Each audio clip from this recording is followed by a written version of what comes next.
Order. Order. The Subcommittee on Supply will come to order. It is now 5:12 p.m. The subcommittee is meeting to consider the estimates of the Department of Community, Culture, Tourism and Heritage as outlined in Resolution E3. Resolved that a sum not exceeding $170,492,000 be granted to the Lieutenant Governor to defray expenses in respect of the Department of Communities, Culture, Tourism and Heritage pursuant to the estimate. I will now invite the Minister of Community, Culture, Tourism and Heritage to make opening remarks for up to an hour if they wish, and if they wish to, introduce their staff to the committee. Thank you. The Honourable Minister of Communities, Cultural, Tourism and Heritage. Thank you, Mr. Chair, and to your delight, I've decided to scale down my opening remarks from an hour to much less. So I thought that would bring a smile to your face and a few others, perhaps. Anyway, good afternoon, folks. I would like to begin by acknowledging that we are in Mi'kma'ki, the traditional territory of the Mi'kmaq people. I also want to acknowledge that people of African descent have helped shape the history and culture of Nova Scotia for more than 400 years. I'm pleased to be here today to highlight the work of the Department of Communities, Culture, Tourism and Heritage and to speak about our priorities for the year ahead. Before I proceed, please allow me to introduce the members of my senior team who are joining me today at the table. With me to my left, Justin Houston, the Deputy Minister of CCTH, and Robin Pettig, Director of Financial Advisory Services, to my right. And of course, behind me, probably one of the best staff in any department in the history of the province, sitting here behind me. And we certainly don't have enough time to introduce each and every one of them. But I can say this much, Mr. Chair, they are a terrific, committed, and dedicated staff. Our government's top priority, it's no surprise, it's health care. Budget 2023-24 helps move our province forward, investing in health care and many of the things that are important to Nova Scotians. We will do whatever it takes to deliver the care that Nova Scotian families need and deserve. We are moving on solutions that work and building a province that thrives from end to end. We also know that while we are making progress, it's going to take time. Our focus on health is broad, and we recognize the important role that other areas of investment have on our health and well-being. Making our communities healthier and more sustainable is part of our plan to fix health care. By addressing the factors affecting health and well-being, supporting families and youth, and investing in our communities, we can help improve the quality of life for all Nova Scotians. As Minister of Communities, Culture, Tourism and Heritage, I can say proudly that this department plays a vital role in Nova Scotia's health and well-being. We contribute to healthy, vibrant communities where Nova Scotians can be physically active and socially connected, and where visitors are drawn to the best of what our province has to offer. We support and invest in so many organizations that are at the heart of our communities: libraries, community centers, rinks and recreation centers, museums, arts and culture organization, and the list goes on, Mr. Chair. Our work with partners has a direct impact on Nova Scotians' health. I'll start with the libraries, for example. It's amazing how much their roles have grown over the years. Mr. Chair, when I was a child, and that certainly wasn't yesterday, Mr. Chair, I mostly thought of a library as a place for books. And that's still true, of course. But a teenager today might visit the library to take a cooking class, or record a song, or attend a mental health youth support group, or borrow sporting equipment, and the list goes on and on and on. Libraries are often leaders in finding ways to help people access the services they need, including health services. In 2022, the Pictou-Antigonish Regional Library partnered with the Nova Scotia Health to deliver the virtual care at the library project. A dedicated virtual care technician helps people in communities like New Glasgow, Westville, River John navigate setting up appointments for virtual health care. The libraries also offer space for people to hold their appointments if they need access to technology they might not have at home. We are providing funding to extend this program into Antigonish County this year and extend community navigation to all virtual health services. Libraries were hubs for important health information and resources during the pandemic, and they continue to supply people with tools to care for their health. The Halifax Public Library now lends out carbon dioxide monitors so patrons can check the air quality in their homes. And we have ordered the equipment so other regional libraries can begin doing the very same thing. Our province is growing, and we live in a time of change. We need to think about new and creative solutions for many issues, including community health. Our libraries continue to excel at that kind of thinking. We see it too in how libraries welcome and support newcomers with everything from English language classes and conservation groups to help with filling out forms or navigating transit systems. They are truly community hubs. The regional libraries also launched the Same Page project in 2022.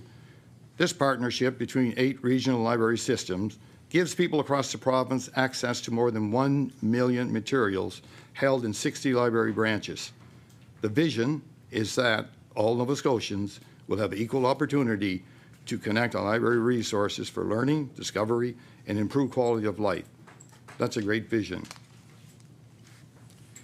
Our libraries and museums also serve as places of comfort. When Fiona hit Nova Scotia in September, wherever museums and libraries were able, they opened their doors for people to stay warm, charge their devices, and have a hot drink.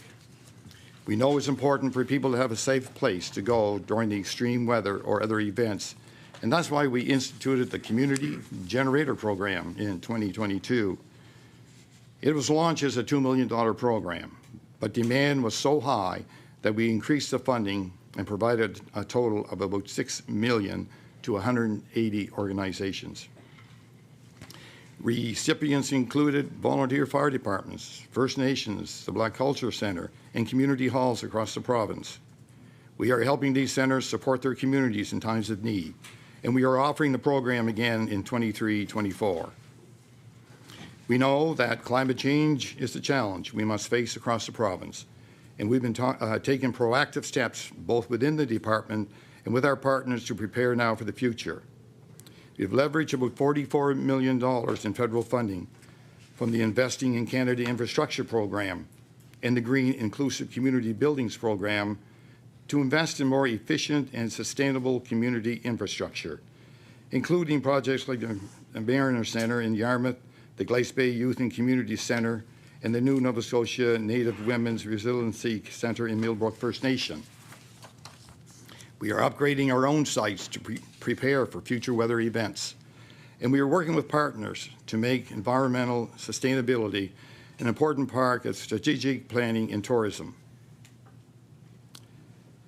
A big part of our department's work is helping Nova Scotians lead healthy lives through our support for sport, recreation, and physical activity.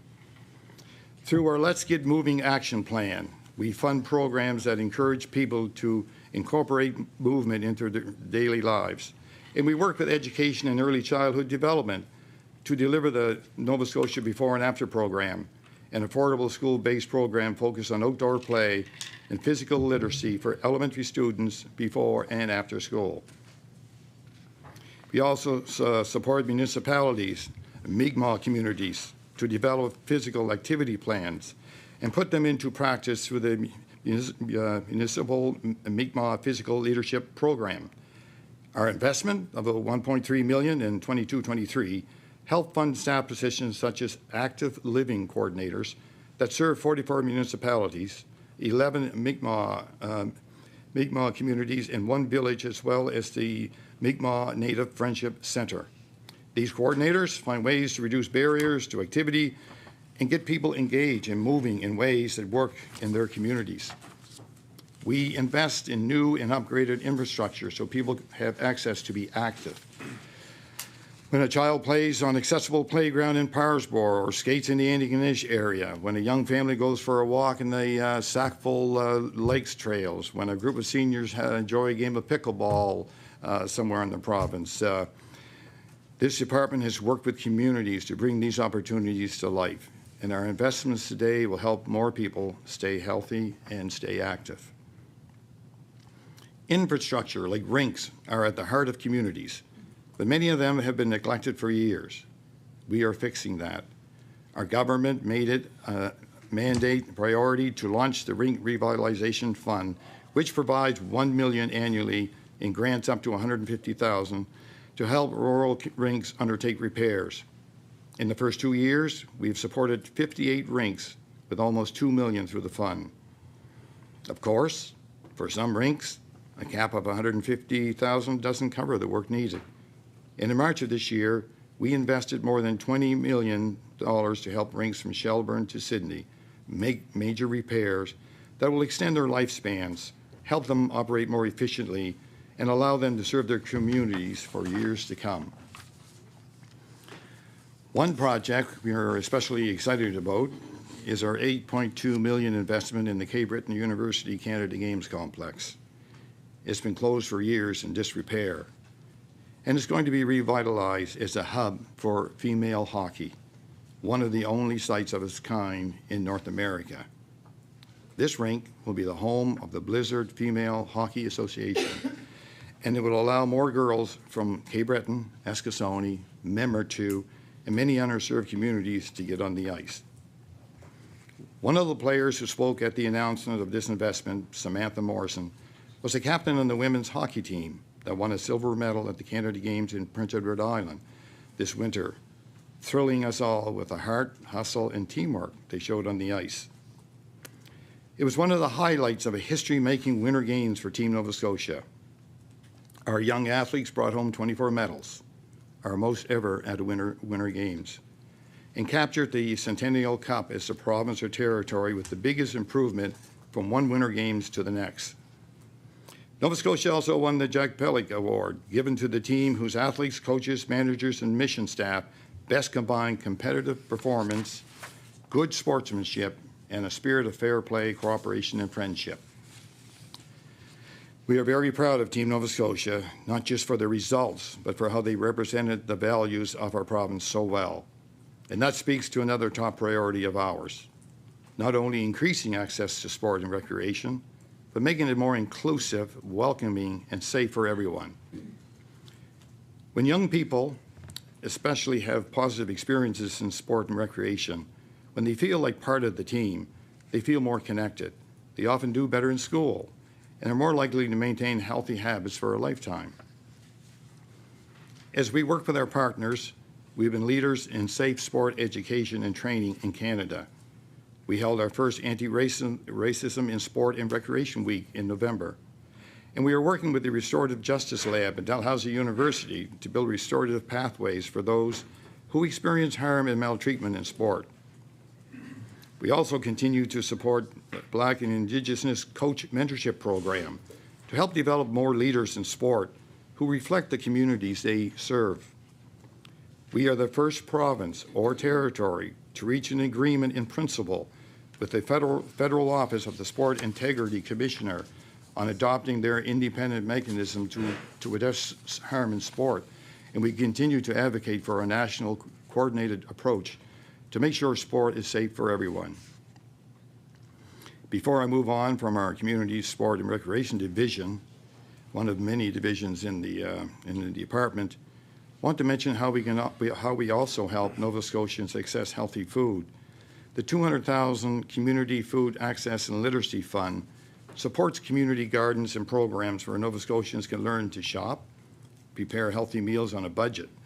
This fund also supports the mobile food market, which gives low-cost access to fresh produce to people in Halifax Regional Municipality. And the Community Food Security Initiatives Program provides $1 million to programs like Meals on Wheels, food pantries, and community meals. This fund supported 21 community projects last fiscal year, including a program through the farmers markets of Nova Scotia that allows low-income families to access local fresh produce, meat, and other products in a stigma-free way at farmers markets across the province. We know that health also goes beyond physical health. When we engage with arts or music or theater, when we take pride in Nova Scotia's unique and diverse cultures, it makes a difference to our personal and our collective well-being. Arts and culture bring communities together. They challenge us and inspire us. They build understanding and empathy across cultures and experiences. They also make a huge contribution to Nova Scotia's economy, which helps pay for services like health care. In 2019, just before the pandemic, the creative sector provided more than 12,000 jobs and contributed $970 million to Nova Scotia's GDP. Yet this sector has faced many challenges in recent years. I have heard firsthand how tough it has been through traveling from one end of the province to the other from many, many meetings. Over the past few years, the department has responded with emergency funding to help arts and culture organizations navigate the impact of the pandemic. But that alone isn't enough. As my colleagues here in front of me are well aware, arts and culture organizations haven't seen an increase to their core operational funding for almost 2 decades. The last increase came in 2006. That's far too long, and I'm pleased to say we are changing that.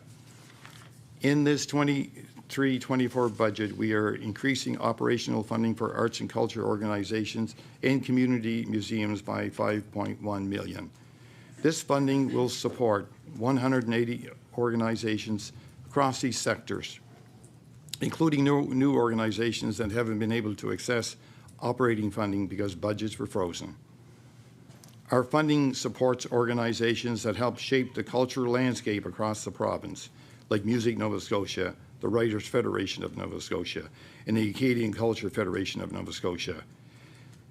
And it helps sites that have a direct impact in local communities, like the Mermaid Theatre in Windsor, the Queen's County Museum, and the Millbrook Culture Facility. Our increased funding will allow organizations to do more than struggle to stay afloat. It will help them to continue to create jobs, draw visitors, and inspire communities. We'll be working with sector partners to determine how the increases will be allocated once the budget is passed. But I want to say to our sector partners, we have heard you. We want to see arts and culture thrive in Nova Scotia. It's a vital part of who we are. We are also providing $2.6 million to 17 locally managed provincial museums in the iconic Blue Nose 2 operations. These museums, such as Ross Farm, Highland Village, the Black Loyalist Heritage Centre, help tell the stories of Nova Scotia's past, present, and future. Our museums and vibrant arts and culture sector help enrich Nova Scotia's quality of life. We have seen visitation make a strong recovery over the past year, helped by compelling exhibits like Body World's Vital and The Age of the Mastodon. Some of our museums are seeing numbers like they haven't seen since 2019. Museums and archives also support our film industry, sometimes as venues for filming or as important places of research for film projects. And they also encourage tourists to choose this province as a destination, another important focus for our department. 22-23 was the first full fiscal year since tourism joined CCTH, and we saw some encouraging growth as we continue to rebound from the pandemic. We continue to reap the benefits of having tourism aligned with the broader department, working closely with the Events Nova Scotia team, for example, as we hosted international events that drew thousands of visitors to the province. We welcomed almost 2 million visitors last year, 1 million more than 2021, and a great leap from the lows of the pandemic. We especially saw an increase in visitors arriving by air, and room night sales across the province actually surpassed 2019 pre-pandemic numbers. This tells us that we are on the right track. We saw a significant recovery last year, and we are expecting a strong 2023. Prior to the pandemic, tourism was a $2.6 billion industry in Nova Scotia. We are committed not only to helping tourism return to pre-pandemic highs, but to making our industry stronger than ever. It was a commitment in my mandate to boost the tourism marketing budget to support local operators. Last year, we introduced the new Compelling Tourism Communities Initiative, which helped 120 communities and operators with market research, advertising, website development, and digital marketing training. As an example, tourism collaborate with the Cliffs of the Fundy Global Geopark to capture the time-lapse drone footage of the world's highest tides. This will help showcase what visitors can experience at the park in promotional videos and marketing materials. And in March, we invested an additional $2.7 million to start marketing earlier and extend the reach on our new campaign called Your Ocean Playground. We are excited about this great campaign, which will run in Quebec, Ontario, and northeastern United States until the end of the summer. Also, we have our campaigns in Germany, the United Kingdom, and our year-round advertising, of course, across Atlantic Canada. Overall, we will invest about $8.6 million in tourism marketing in 2023, as we anticipate another strong year. And we continue to work with tourism industry partners, with our airports, and with our film industry to showcase the best of what Nova Scotia has to offer. Events came back in a big way last year, contributing to the strong rebound in tourism. In 2022, we welcomed the International Canoe Federation Sprint World Championships to Lake Banook and the World Sailing Championships to St. Margaret's Bay. And we worked with New Brunswick to put together a bid on short notice to bring in the 2023 Men's World Junior Hockey Championship, a hugely successful venture that filled hotels and restaurants in late December and early January, when typically things are a little on the low side. The economic impact of these events is in the millions. We don't have final numbers of the World Juniors yet, but preliminary numbers show that the tournament generated about $21.9 million in economic activity in Nova Scotia during what is typically a quieter time for tourism. We are looking forward to welcoming more great events in 23-24. As many of you know, in July, we will host the North American Indigenous Games, which will draw more than 5,000 athletes, coaches, family members, and spectators to the province. It'll be the largest sporting event ever held in Atlantic Canada, and it's a great opportunity to showcase and celebrate Mi'kmaq culture while welcoming visitors from across the continent. In March of 2024, Halifax will host the Juno Awards for the first time since 2006, bringing the best of Canadian music to the province, along with industry professionals and thousands of fans. And in summer of 2024, Southwest Nova Scotia will welcome Acadians and Francophones from around the world for the World Acadian Congress. We saw another strong year in film and television in Nova Scotia as well. Like tourism and events, the film industry helps strengthen our economy, creates job opportunities, brings investments into Nova Scotia, and ensures our culture is shared around the world. For example, in 2022, the Disney series Washington Black, filmed here in locations from Peggy's Cove to Lewisburg. When viewers across North America and beyond tune in as the series airs, likely later in 2023, they'll be treated to beautiful views of our province. Through the Nova Scotia Film and Television Productive Incentive Fund, the department approved 97 projects and invested a total of $29.4 million in 22-23. And in return, film production generated $137.5 million in direct spending in Nova Scotia last fiscal year. That means that for every million we invested through the Film Fund, it generated more than $4 million in direct spending. This fund has a baseline of $25 million. And over the past few years, governments have invested more mid-year to keep up with demand. This year, we know we are expecting another strong year, and we have committed an extra $14 million in this year's budget to bring the fund to $39 million for 23-24. As the industry continues to grow and thrive, we are proud to support a healthy balance where we are attracting large international productions that bring jobs and investments while giving our local directors, writers, actors, and creators the tools they need to shine. We invested $15 million in March of 2022 in a 5-year Nova Scotia Content Creator Fund to help local creators flourish. And we continue to support Screen Nova Scotia in developing a soundstage that will allow for year-round productions. Another important focus in all my portfolios is the importance of equity, diversity, inclusion, and accessibility. We must continue to address systemic barriers, right historic wrongs, and build a more equitable province where everyone has access to opportunities and resources. We have 77 grant programs at CCTH for everything from trail development to facility improvement to supporting active communities. And we've been working through a program improvement process to make sure our grants are more equitable and accessible.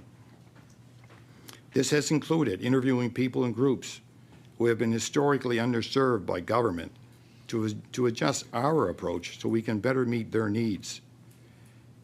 In this coming year, we'll be launching a new online tool to help people find the grant or program that best fits their project without sorting through a dozen different guidelines to find out if they're eligible.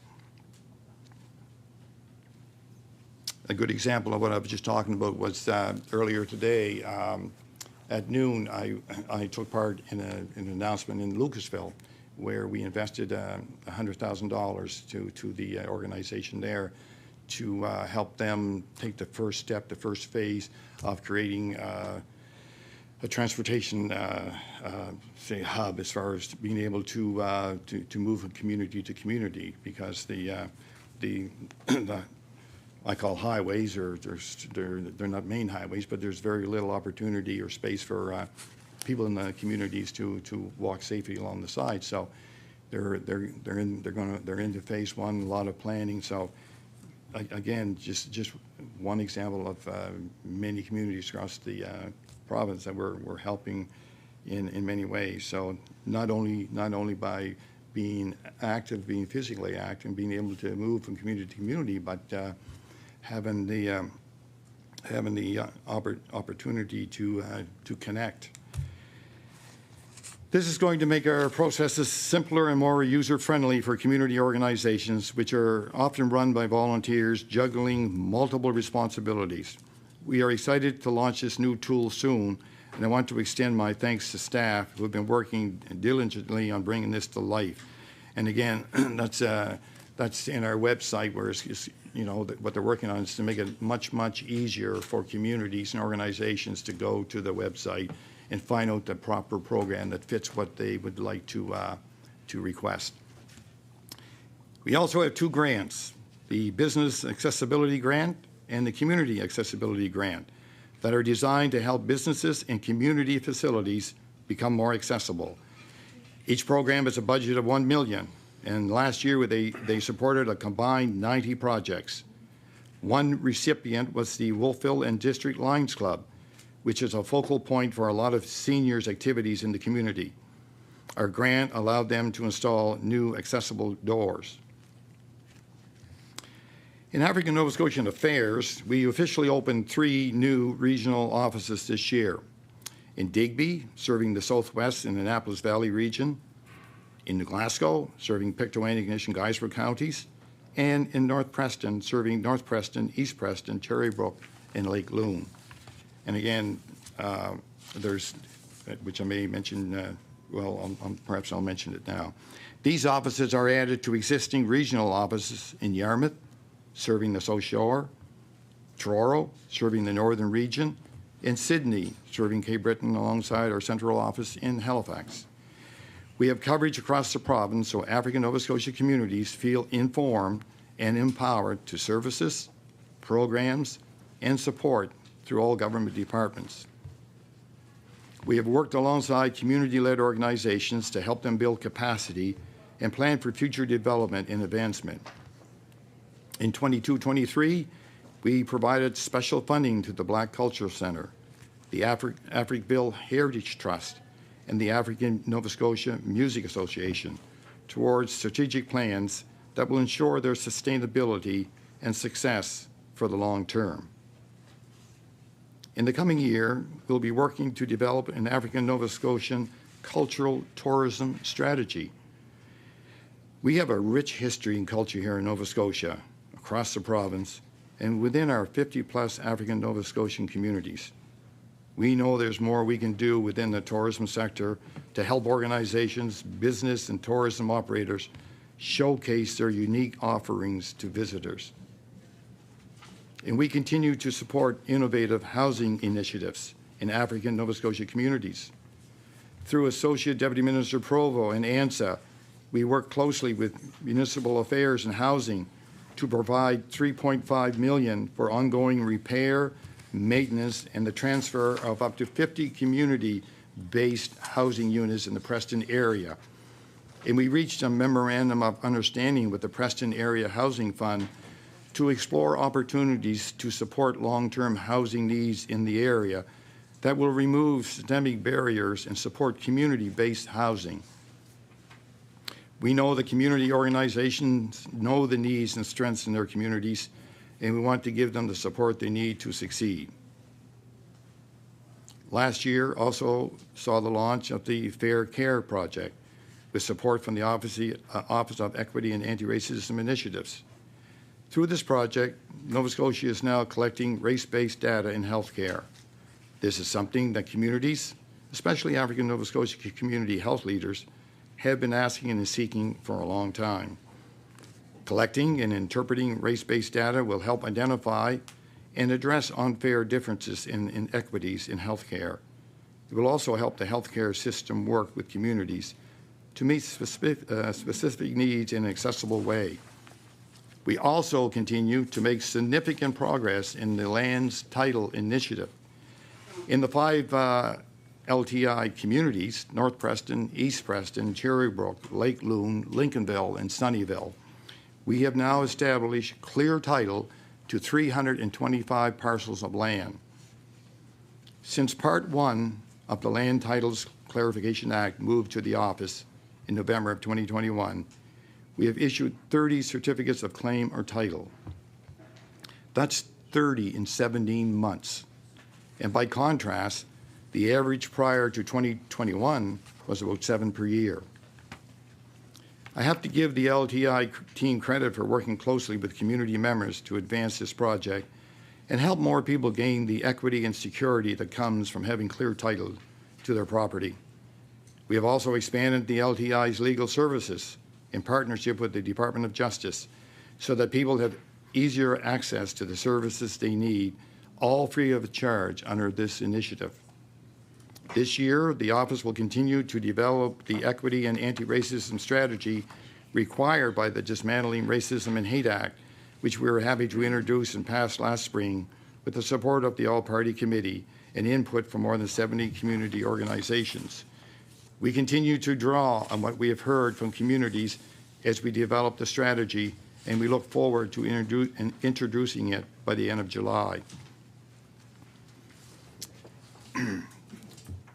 There are many other programs and stories I could highlight from this portfolio, but I'd like to close my remarks by highlighting just how effective this department is at making a difference with the dollars we have. The CCTH budget for 23-24 is, as mentioned earlier, $170,492,000, which is certainly a significant amount. But to put things in perspective, it's a little more than 1% of the provincial budget of $14.4 billion. And I want to highlight the ways that our creative and resourceful staff help partners and community organizations to do great things with smaller sums. Here are some of the things we help bring to life with grants under $50,000. A deaf theater festival through Zupa Theater Company, a Black Playwrights Circle with the Charles Taylor Theater, an animated Gaelic teaching tool for young families, a splash pad in Port Williams, an accessible washroom at the Ecum Secum Fire Brigade, a new roof for the Isle Madame New Horizons Senior Citizens Club, the Festival Acadienne Declare, a generator for the Upper Hammonds Plains Community Center, an accessible baseball field for Amherst Little League, African Heritage Month events around the province. Those are just a few examples out of literally hundreds that I could choose, and I'm happy to share more when I field questions shortly. But I bring this up to highlight how many different aspects of life in Nova Scotia we manage to touch. with comparatively small investments that go a long way toward building a healthy, vibrant community. When we talk about the social determinants of health and addressing the factors that affect Nova Scotia's health and well-being, this portfolio is such a positive influence in those areas. I am pleased, and I know the arts and culture sector is especially thrilled, that we can increase some of our funding this year so our partners don't have to be quite so creative in stretching a dollar. I want to thank the staff of CCTH who work every day with those partners across the province, who advocate for their needs within the department and across government, and who are dedicated to helping communities thrive. I also want to thank my colleagues from the legislature in the room who help identify and champion projects and opportunities in their regions. You know how much the work we do matters to the families in your communities. I'm looking forward to doing even more positive things with you together in 23-24. And with those short few words, Mr. Chair, I'll see you tomorrow. I'm ready. Thank you, Minister. Minister, just to confirm, will you also be speaking with your capacity as for the Office of Equity and Anti-Racism Initiatives? Yes.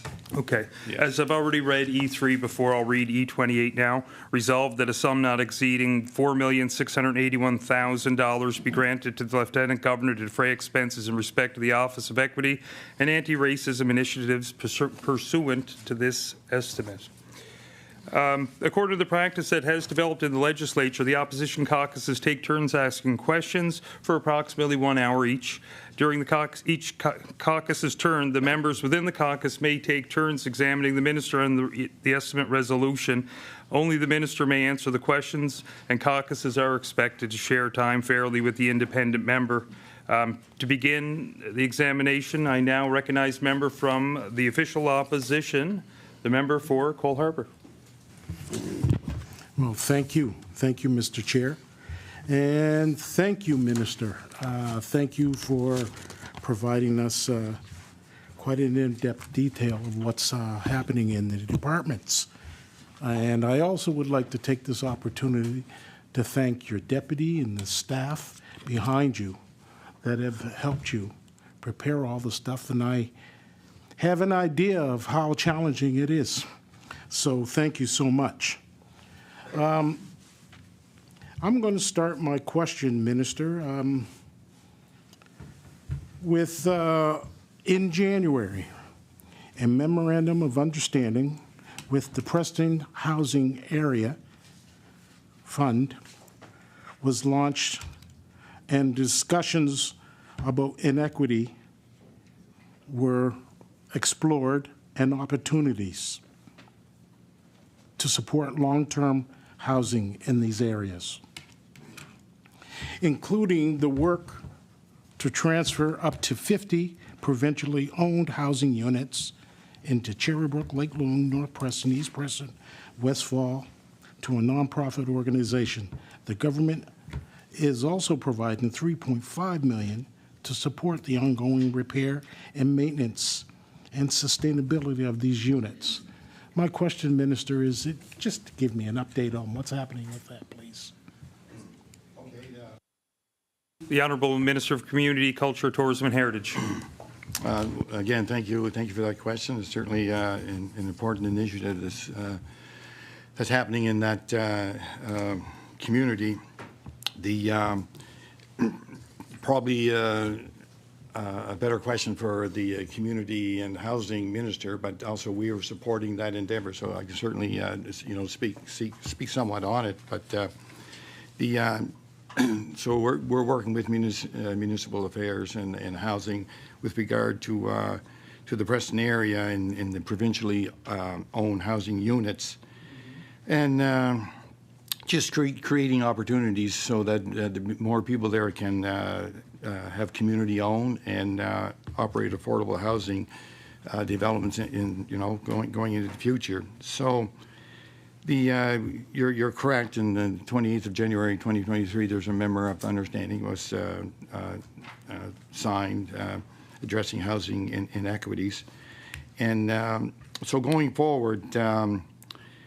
There's going to be, and there is now and will continue to be discussions exploring opportunities to support long-term housing needs in the area, including work to transfer those 50 provincially owned housing units, to transfer them over in Cherry Brook, Lake Loon, North Preston, East Preston. So they're going to be turned over to the Preston Area Housing Fund. And I mentioned earlier in my opening remarks that the province is investing $3.5 million to support like the ongoing repair and maintenance and so on, and make sure that the units it's a sustainable operation for the units. So this funding member is coming through the Department of Municipal Affairs and Housing. That $3.5 million is not coming from CCTH. The honourable member for Cole Harbour. Thank you. So, Minister, with this being the way you have explained it, then can you explain to me the community organizations that are involved in this? As I'm asking more of an update, if you can provide for me, like where they are with this, or who's having the conversations within the community, would you know? Well, The Honourable Minister for Community, Culture, Tourism and Heritage.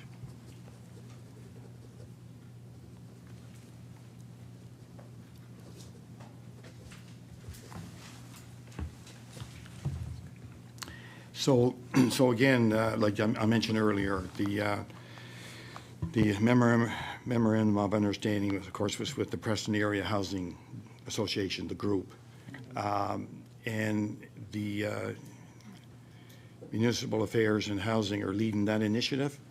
So although we're supporting it through ANZA, they are the lead on this here. So at this moment, I don't have a lot of details. Outside, I know there's discussions going on. The memorandum was signed. The $3.5 million was invested, and they're also looking to expand that. To expand where there's more people in the community have their own living accommodations going forward. The honourable member for Cole Harbour. Thank you, Mr. Chair. Sorry. So,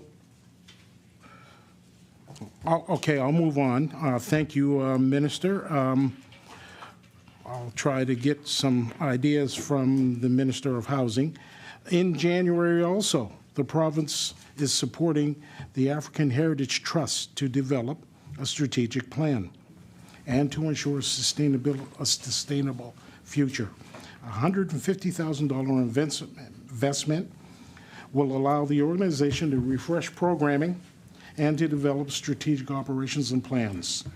Can you give me an idea of where we are with that and what's happening with the Africville Heritage Trust and this investment?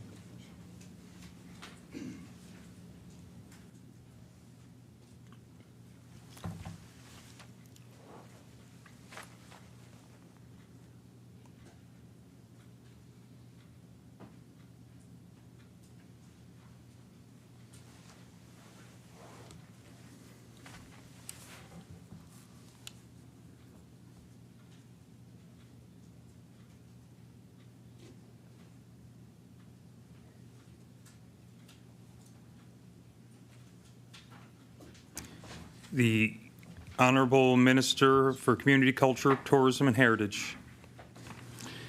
So my understanding what's happening now is the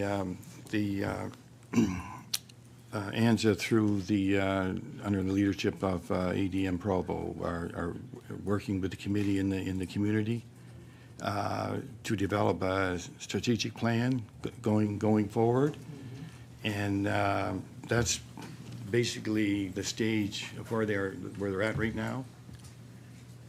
So, The honourable member for Cole Harbour. thank you, Mr. Chair.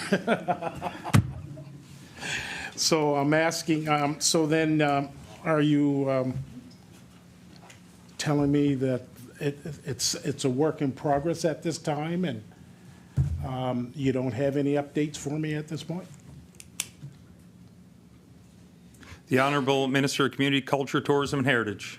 Yes, that's exactly correct. Yeah, there's no updates right at the moment.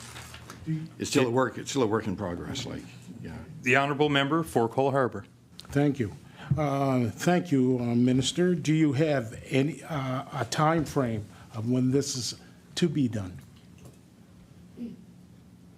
The Honourable Minister of Community Culture, Tourism and Heritage. My time frame's always been the quicker the better. So although I don't have an exact date like July or October or whatever, our goal is to move along as quickly as we possibly can, making sure we cross all our T's and dot our I's to make sure that we do it right. But it's not something that's going to carry on and carry on. We want to get to business and get these things completed for the communities involved. The Honourable Member for Cole Harbour. Okay, and my next question would be for the other organization that you had mentioned, which is in November, you provided $225,000 to the Black Cultural Center. Can you give me an update on that one?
The Honourable Minister of Community Culture, Tourism and Heritage. Thanks for that question. And that investment there again is to assist the Black Culture Center as far as sustainability, to help them in the work that they do during the any fiscal year, and it's also to support strategic planning and in basically long-term financial viability.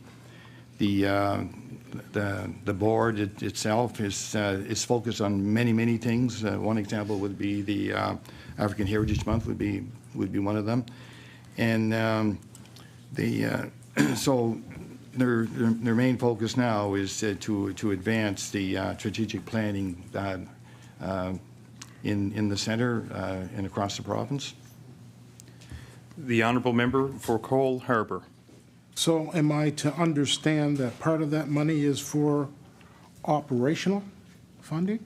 Is that part of operational?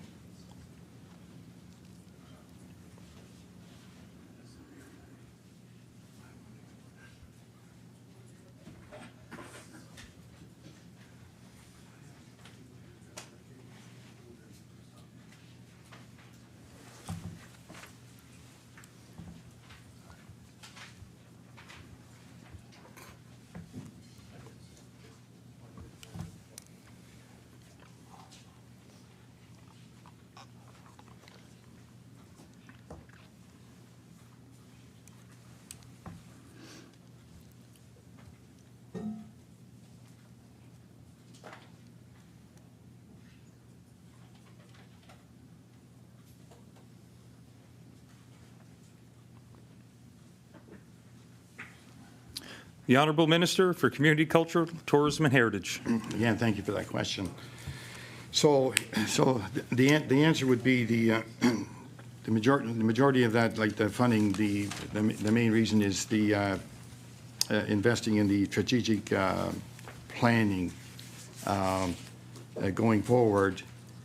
And I think your question was, is this for operating? So it's more for the strategic planning, but also because of our investment in arts and culture, they're going to be helped out and assisted, through arts and culture funding also going forward. The Honourable Member for Cole Harbour. Thank you, Minister. I'm not sure if you would know this, but I'll ask.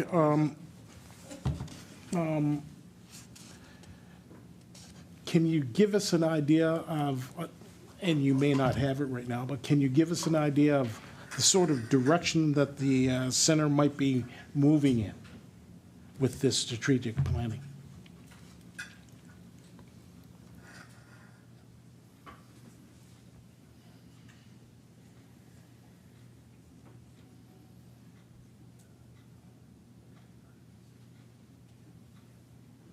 The Honourable Minister, Community, Culture, Tourism and Heritage.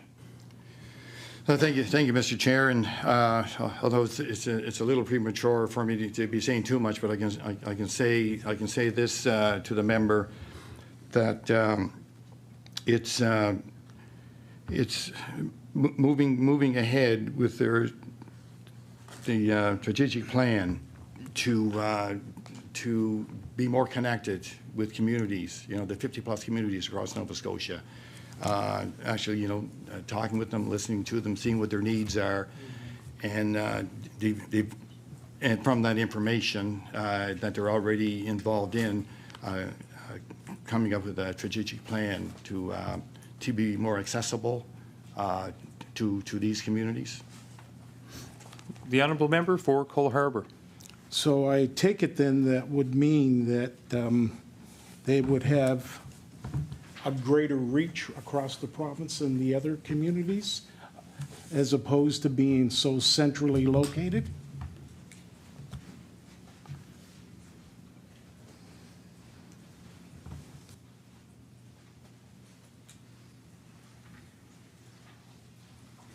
The Honourable Minister for Community, Culture, Tourism and Heritage.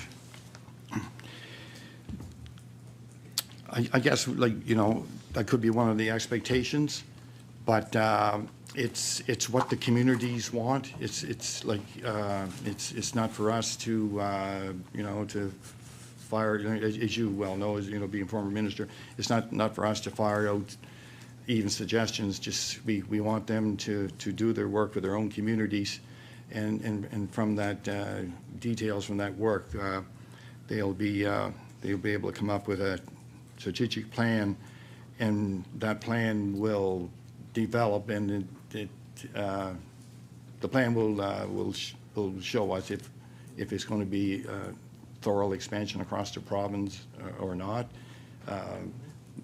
I could say more, but I'd be sort of guessing because the plan hasn't been developed yet. They have to do their due diligence. It's been developed, but it's around how they implement it.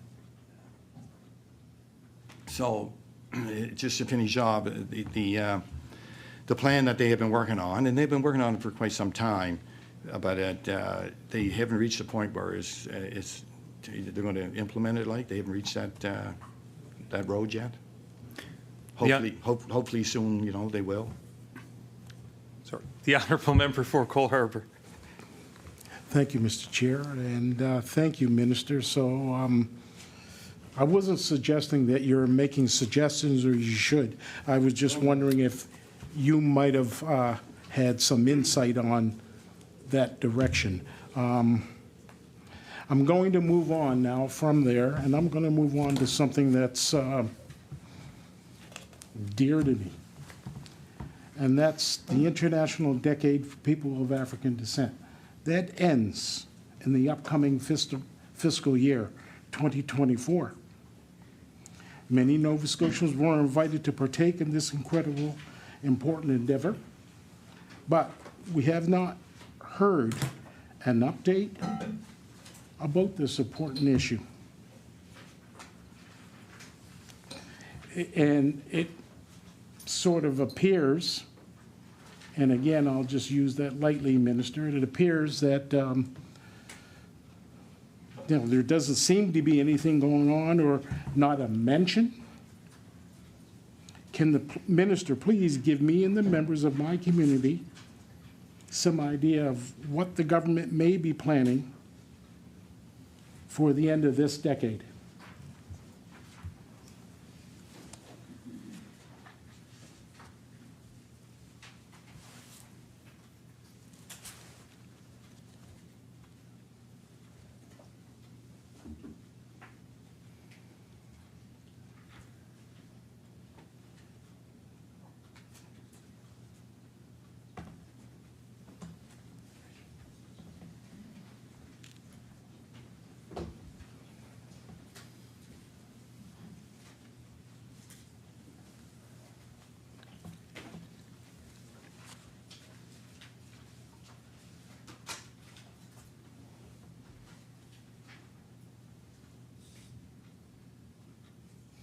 The Honourable Minister of Community Culture, Tourism and Heritage.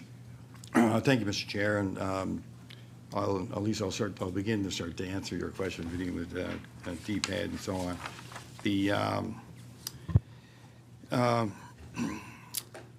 So my understanding is we're going to continue to work with DPAD to continue to strengthen our relationship with DPAD.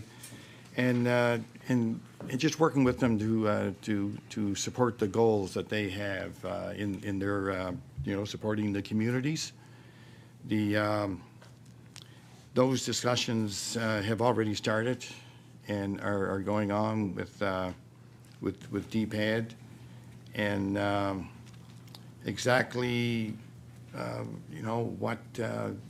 what may occur or will occur at what looks like sort of like a deadline or whatever. I'm not sure at the moment, because those types of discussions are going on. Like you mentioned an end there, so questions like what's going to happen when we reach that point.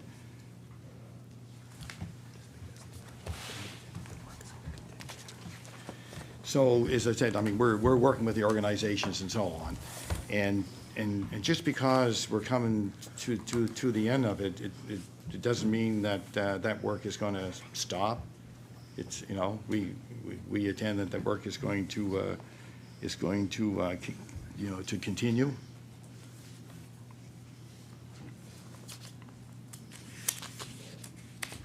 I recognize the honourable member for Cole Harbour. Well, thank you, Minister, and it's good to hear that the work is going to continue. Has there been any other communities other than DPAD reach out to the Office of African Nova Scotian Affairs to discuss the decade, to, I guess, look for any assistance or help in trying to coordinate any event for the end of this?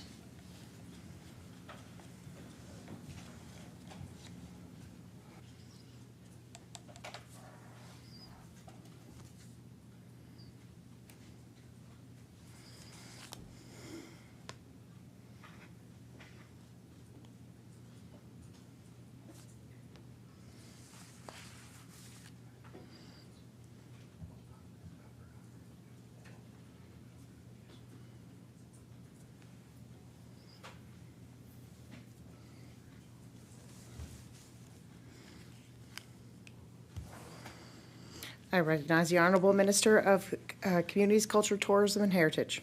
Thank you, Madam Chair. So, like our focus, with the discussions going on with DPAD at the moment, and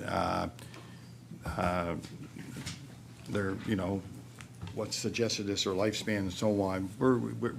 The discussions that have been happening are more to the level of like advancing the work of DPAD, advancing the action plan through ANSA, through other organizations, and there's several other organizations in the various communities. So that's been the focus at the present. I recognize the honorable member for Cole Harbour. Okay, thank you, Minister. Thank you, Madam Chair. We know that the topic of justice and addressing the barriers, now part of this question you might defer to Justice Department, but I'm going to throw it at you anyway. Addressing barriers in the justice system of diverse communities should be key importance for the office. Last May, we heard the initial plans to begin the African Nova Scotian Justice Development Plan was released in May. Can you, Minister, please give us an update on that plan?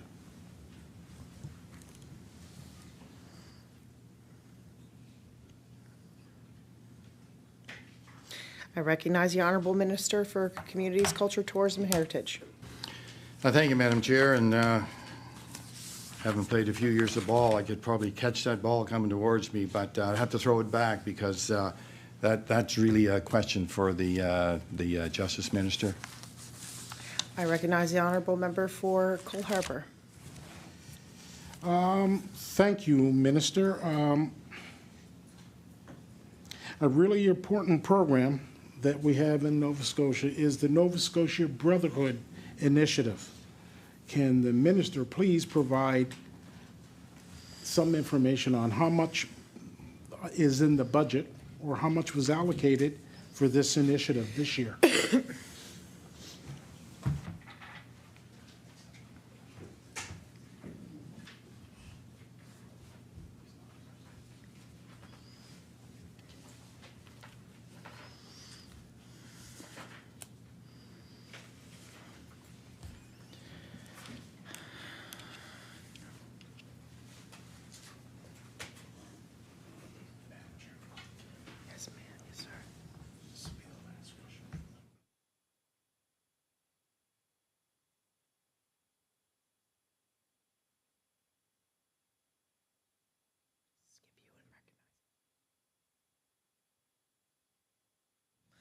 I recognize the honorable minister for Communities, Culture, Tourism, and Heritage.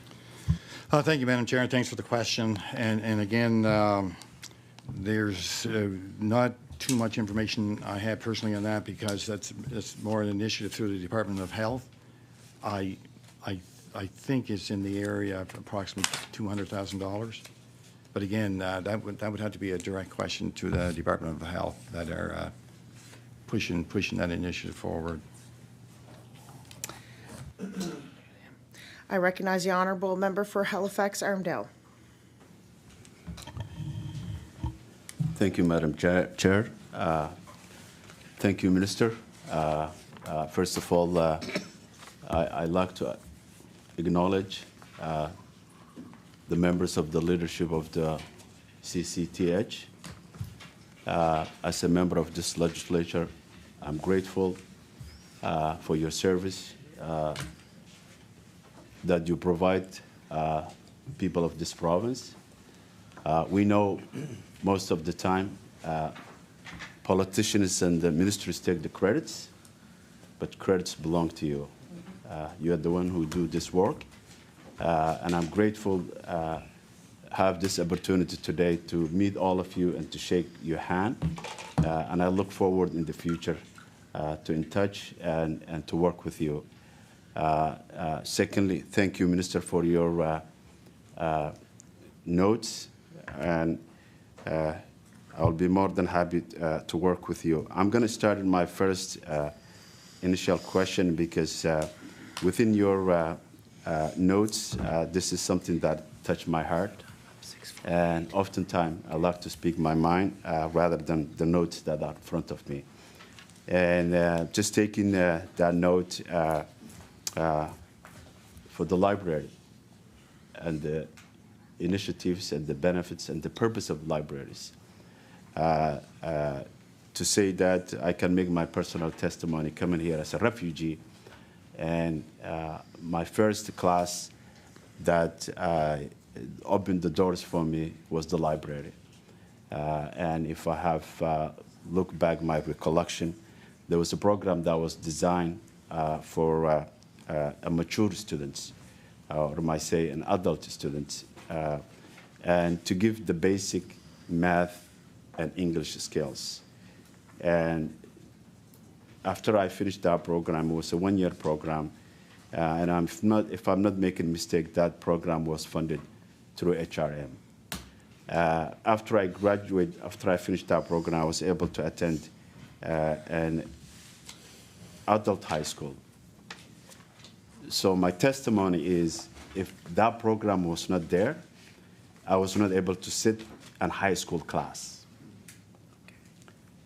And coming here as a refugee and didn't have that, missed that life of 7 years within the refugee camp. I'm wondering, is there any initiative has been taken to foster this kind of programs? And is there anything that are pertaining this kind of programs in this budget, please?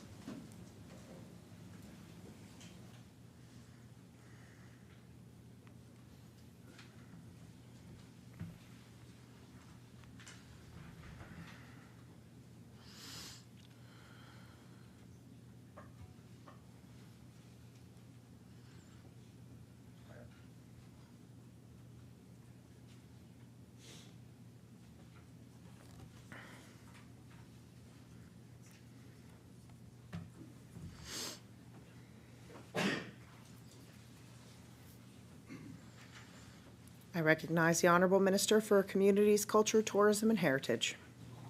Thank you, Madam Chair, and thank you for that question. And I wholeheartedly agree with everything you're saying.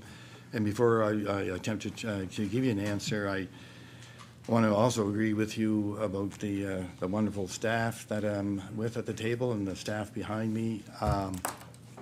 I always think I have the easiest job. They are the people that, you know, are committed, are dedicated, and do some great work day in and day out. In fact, often willing to work extra hours and put the time in sometimes on the weekends when there's deadlines and things that have to be done. And they always do it in a very pleasant way, you know, with a smile on their face, which makes my job and when I arrive at the department in the morning. So again, they're great people to work with, and I'm enjoying every minute interacting with them, and they're very, very, very helpful. Generally speaking, with libraries, I'm glad that you were able to take part in that particular program, and the libraries in the province are continuously expanding their network, expanding the things that they do. I think every year they increase the types of things that they do to help people in their communities.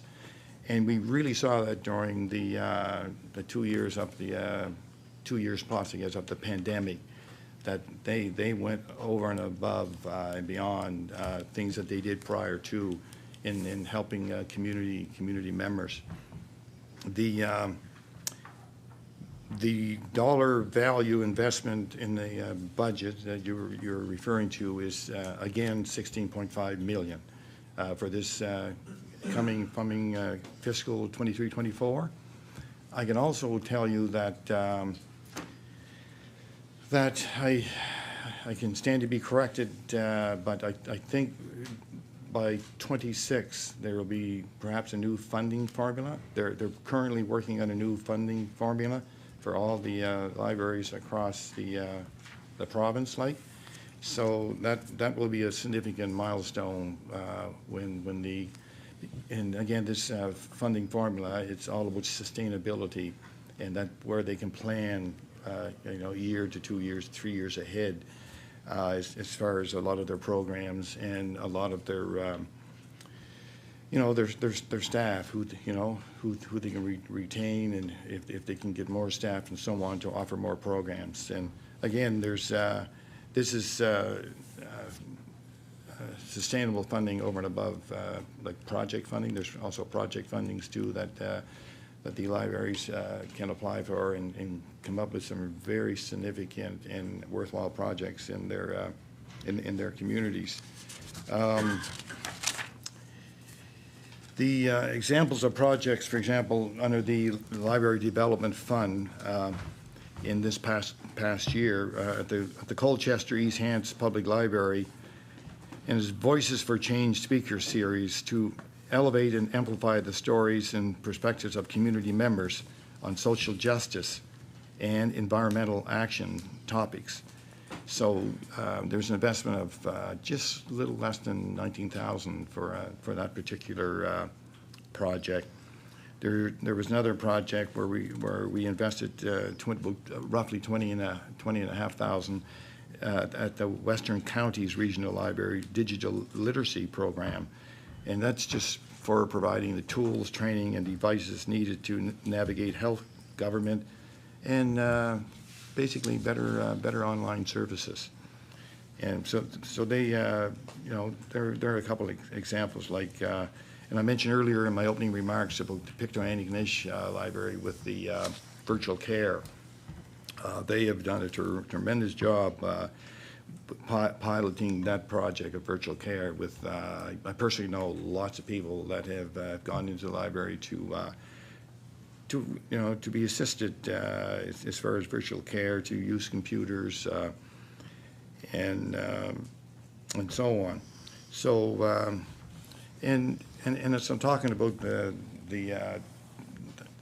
libraries and things that they do, for example, a lot of people will go there and get their income tax completed, especially seniors.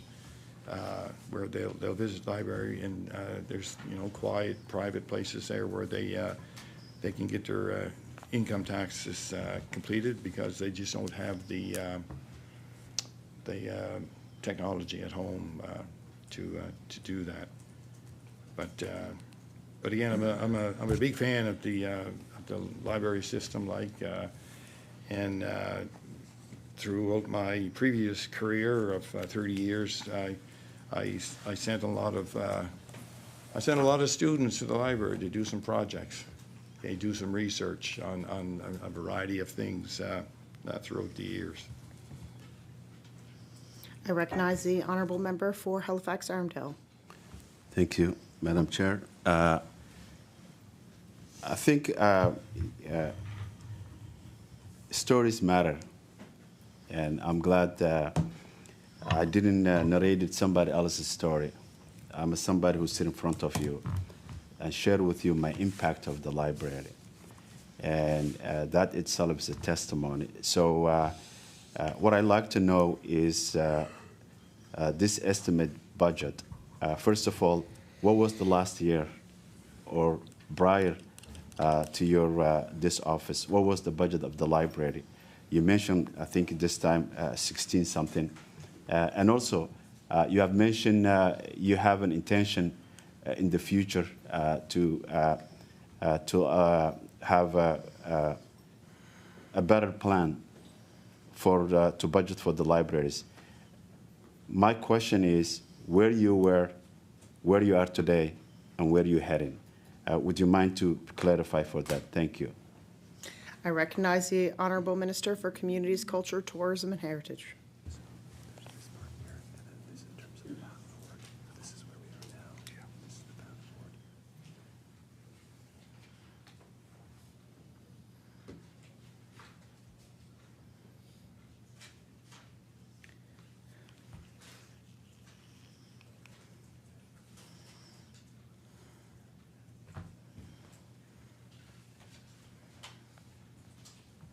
Thank you, Madam Chair, and thanks again. Thanks for that question.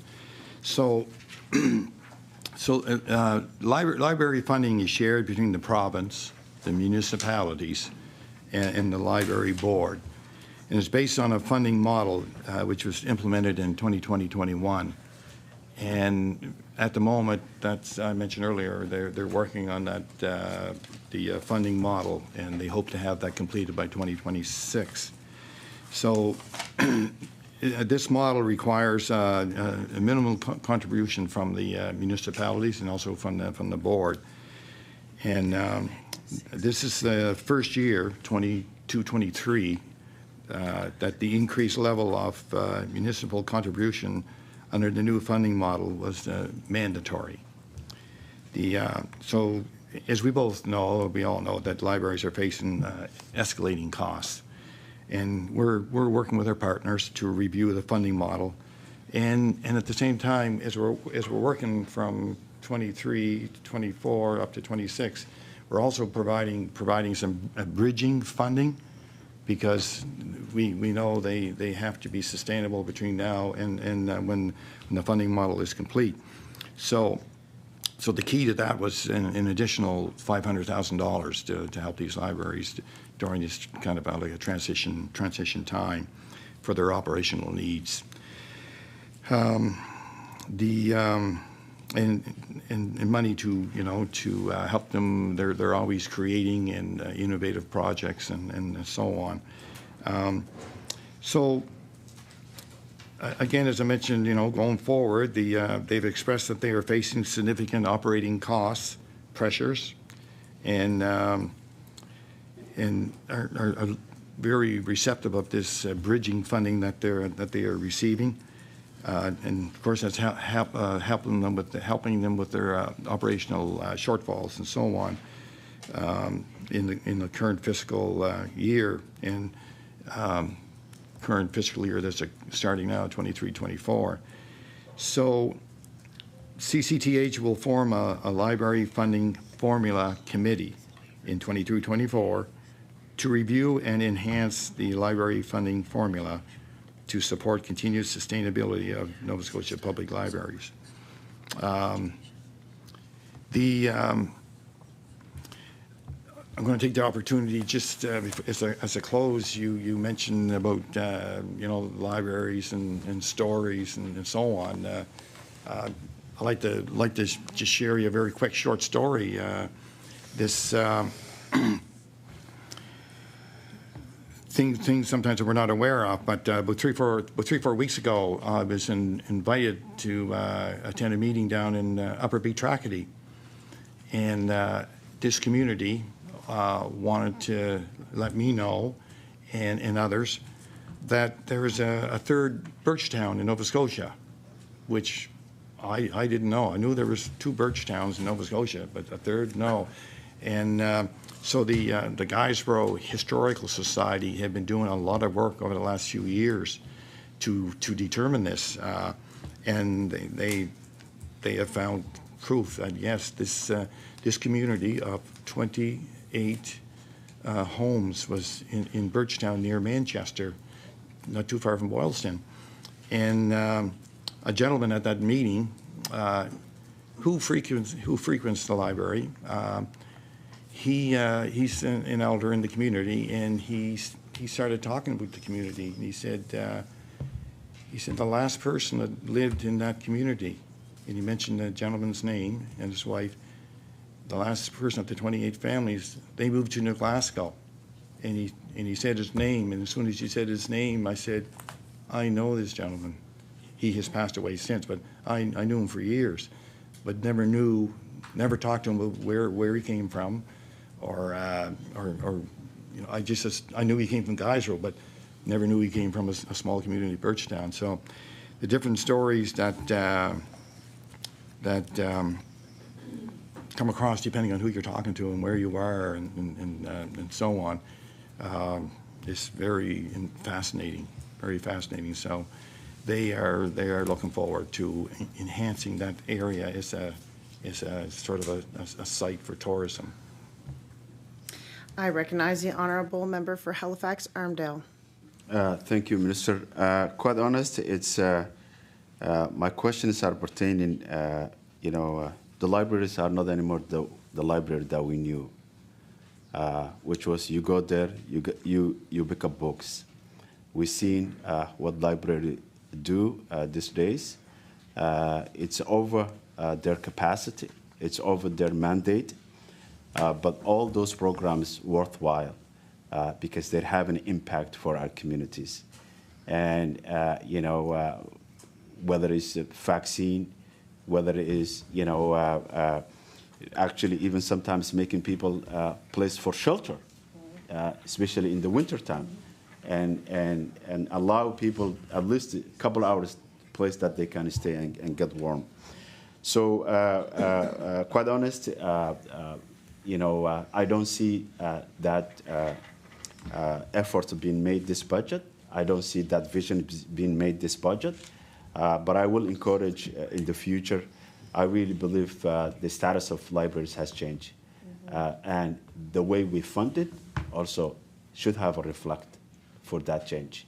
And that will be something that I will advise to you as a minister and also to your staff. My next question is another question that are in the minds of Nova Scotians. We know the new art gallery project was held last year. And we know as a Nova Scotians how much we value culture and heritage and arts. And it's unfortunately I can't speak in arts because I have two wonderful colleagues who are sitting beside me who are artists and champion of arts. And I'm leaving most of those questions with them, which I'm sure they have a lot. But I'd like to know where that project is down.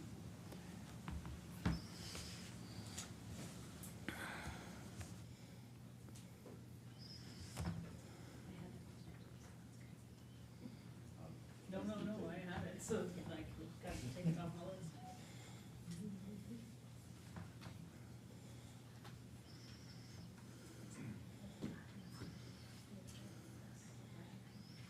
I recognize the Honorable Minister for Communities, Culture, Tourism, and Heritage.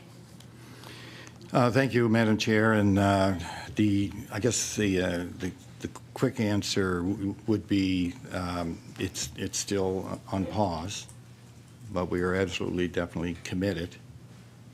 And if I continue to talk, it'll be less questions for your colleagues to your right there with regard to arts and culture. But again, jokingly saying that, but no, it's on pause. We're absolutely committed to it, and there's constant dialogue going on weekly with department staff and the board of the art gallery. We believe in our arts and our culture sector, and we continue to support the Art Gallery of Nova Scotia. And is a vital community space, for education, for wellness, for growth in the sector and through the arts. And we work together with the Art Gallery of Nova Scotia to update their legislation, to modernize governance and operations, and to appoint board members so that they have quorum, which they do now.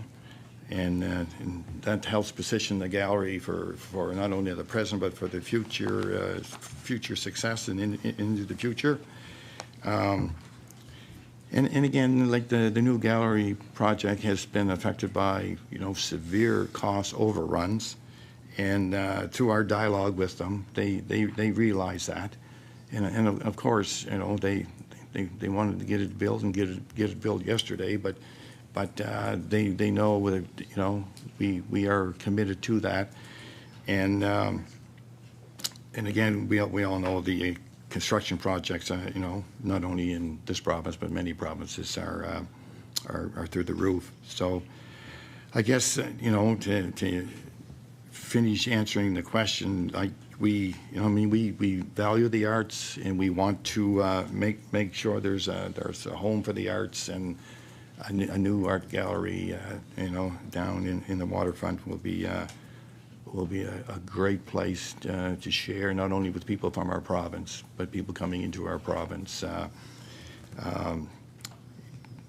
just right at the very moment, it's not the right time. But it's still on the books, and there's still dialogue going on, constant dialogue. It's not something that's been put on the back shelf. There's a lot of dialogue going on with the with our staff and department with the board. I recognize the honorable member for Halifax-Armdale. Thank you, Madam Chair. What I'm gathering for your answer is there's no decision has been made, but also what I'm looking for and what Nova Scotians are looking for is an answer. And that answer, whether they can count on this project and be optimistic and hopeful this will become a reality project. Would you able to give that optimism for Nova Scotians and to say, we missed this budget, but we're hopeful this project will flourish and we're committed for the next year budget?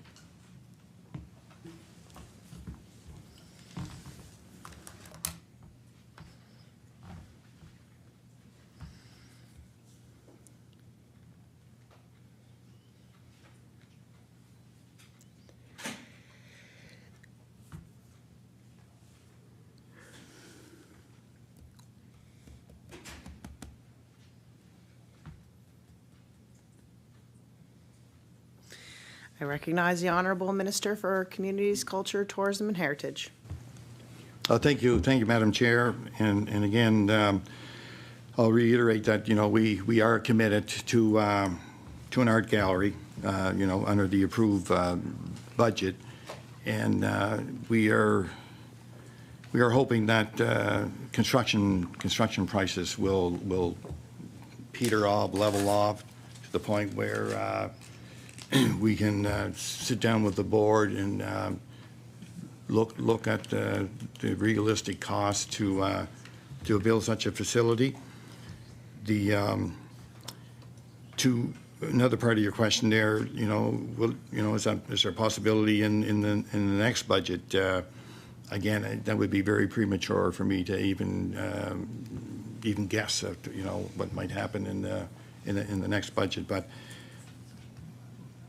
Am I optimistic? Yes. Do we want to see a new art gallery? Yes. Again, it's on pause, and we all know the reasons why. But we're I can still say we are absolutely, definitely committed to seeing that facility in Halifax at the waterfront. I recognize the honorable member for Halifax-Armdale. Thank you, Minister. My next question is, and I'm always like to be optimistic. I'm grateful for your office and your leadership, the $500 tax credit for the children that are involved in sports. I think that's a great initiative, though sometimes we make decisions believing it's the right things to do it, but also sometimes those decisions have impact in a different way. My first question in regard is it possible that funded to be increased because of the current situation that we're living?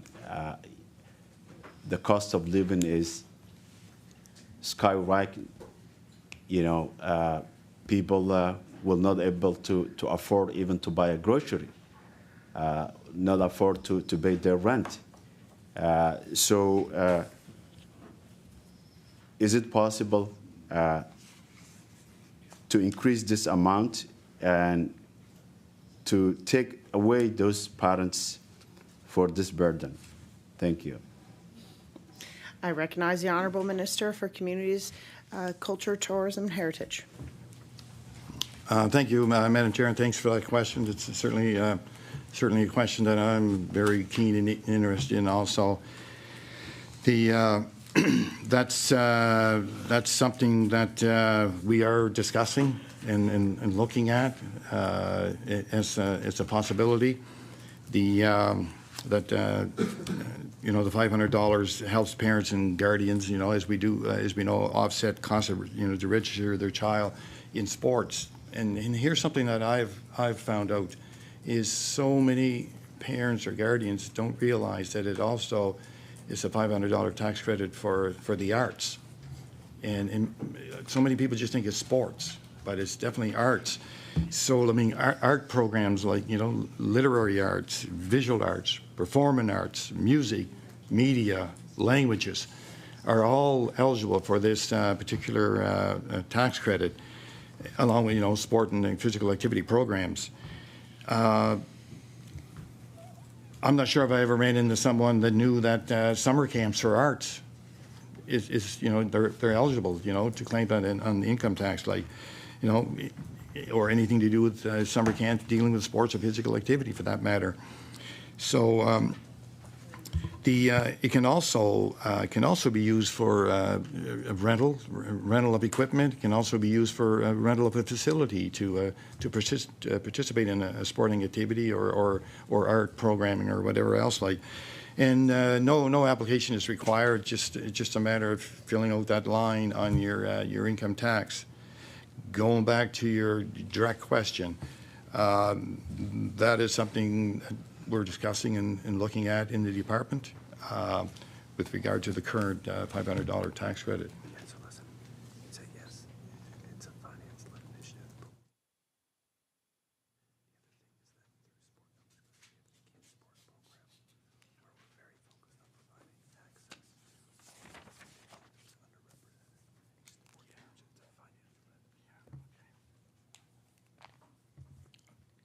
So just in addition to that, it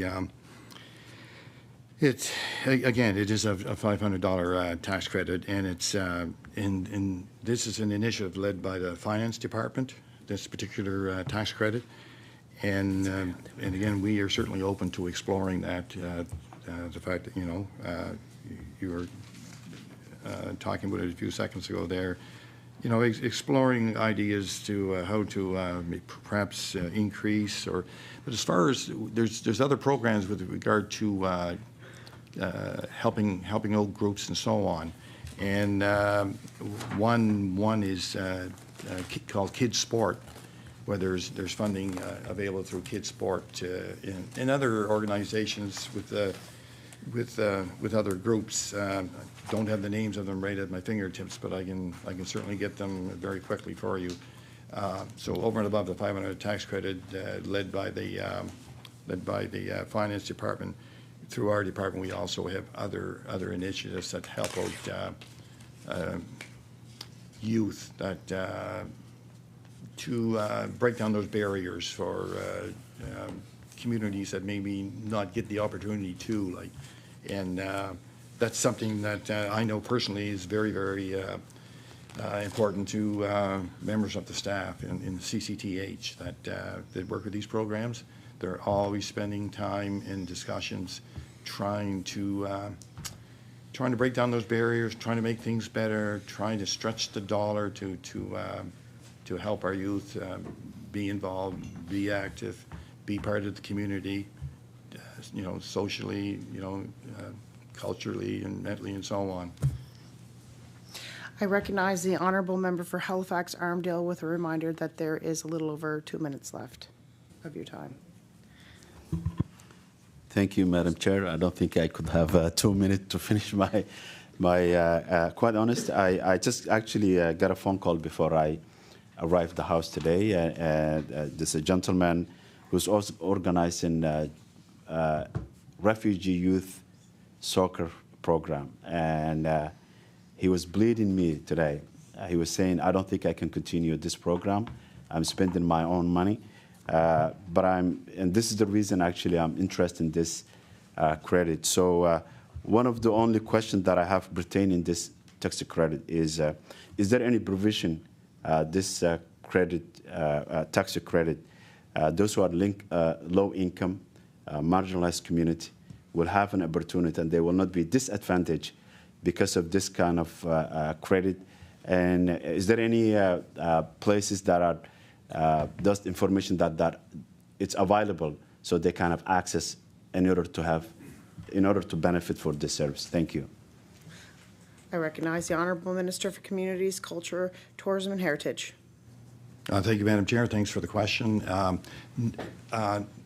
my understanding, not through the $500 tax credit thing, but I'd be happy to get together with you afterwards to make contacts with some of our staff to inform you of some other things where we could possibly help, which you can pass on to these community groups and so on.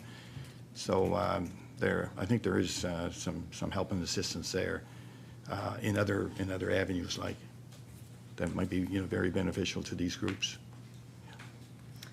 I recognize the Honorable Member for Halifax-Armdale with 15 seconds. Thank you, Madam Chair. Thank you for Minister. Thank you for the public service and the leadership of the CCTH. I'm grateful today to be with you. This question is not to you. These questions are the public questions, but you are the expertise who have the knowledge, and we thank you for your response. And I look forward to engage with you in the future. Thank you, all of you.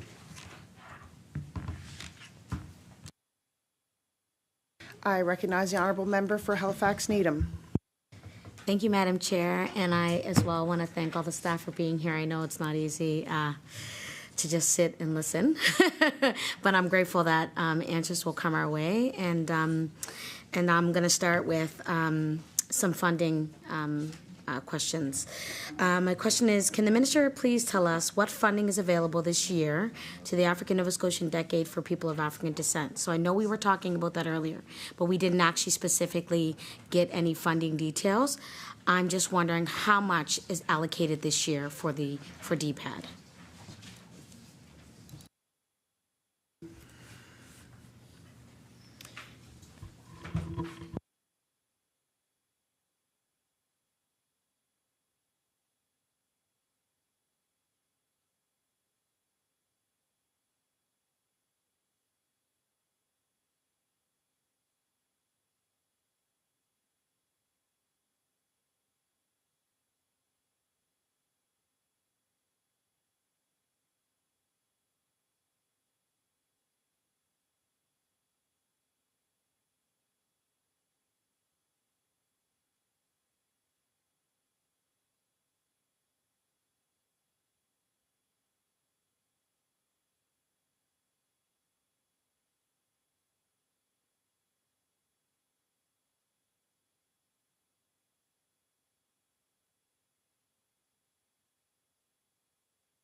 I recognize the Honorable Minister of Communities, Culture, Tourism, and Heritage. Thank you, Madam Chair, and thank you for the question. So with regard to DPAD, it's $200,000 and that's the same as like the previous year, like say $200,000. But also like under DPAD, if kind of look at DPAD as a road with or a tree with branches going up.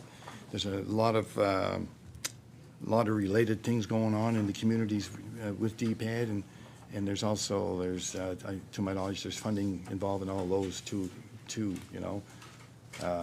connected with DPAD. Like I recognize the Honorable Member for Halifax-Needham. Thank you, Minister, for that.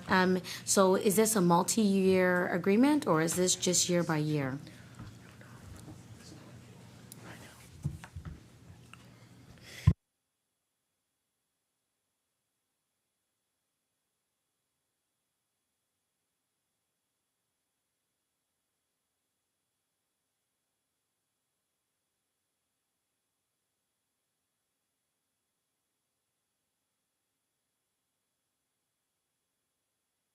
I recognize the Honorable Minister for Communities, Culture, Tourism, and Heritage. Thank you, Madam Chair. Thanks for the question. And the answer would be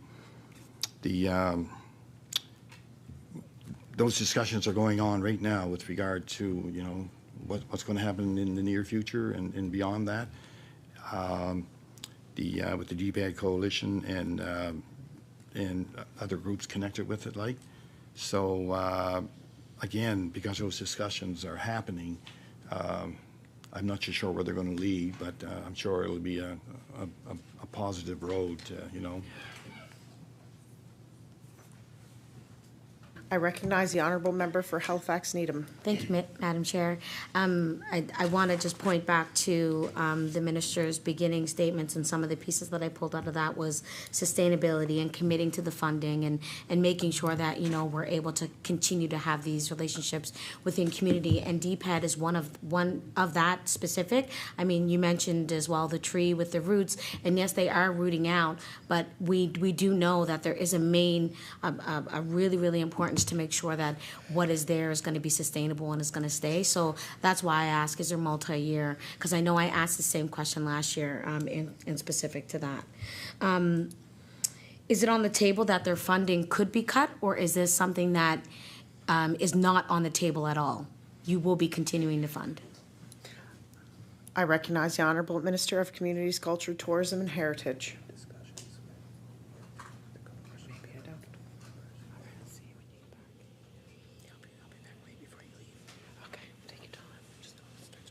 Thank you, Madam Chair. Thanks for the question. Again, like I mentioned earlier, we're still in discussions with DPAD and with several other community groups and so on. When those discussions come to fruition, then, you know, I'll know better and with regard to what's going to happen, what road they're going to take, and so on.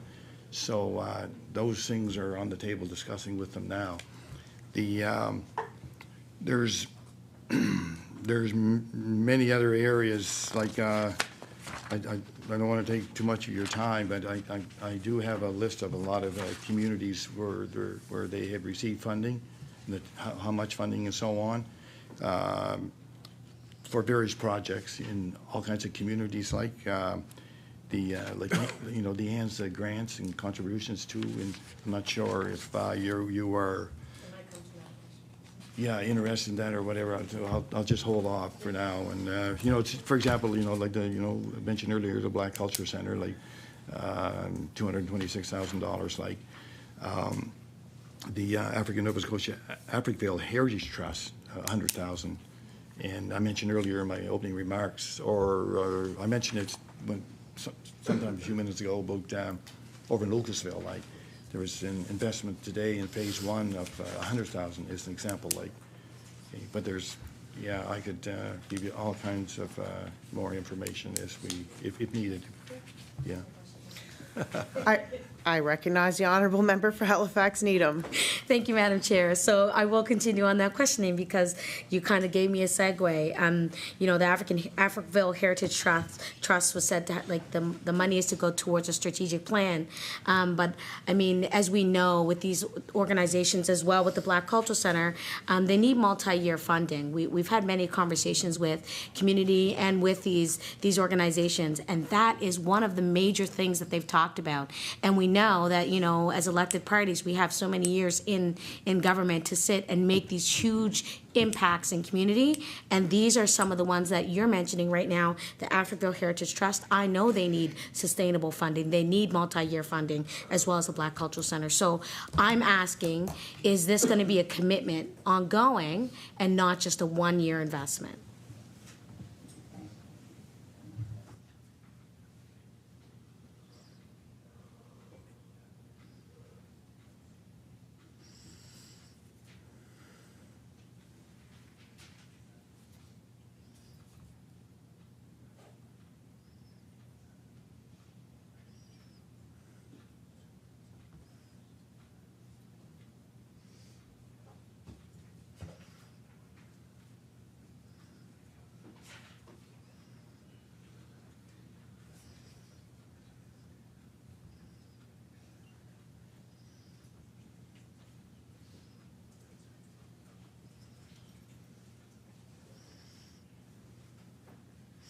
I recognize the Honorable Minister for Communities, Culture, Tourism, and Heritage. Thank you, Madam Chair. Thanks for the question. And we spent a tremendous amount of time with different organizations across the province based on that same type of question, like, you know, sustainability, operational funding going forward, and so on.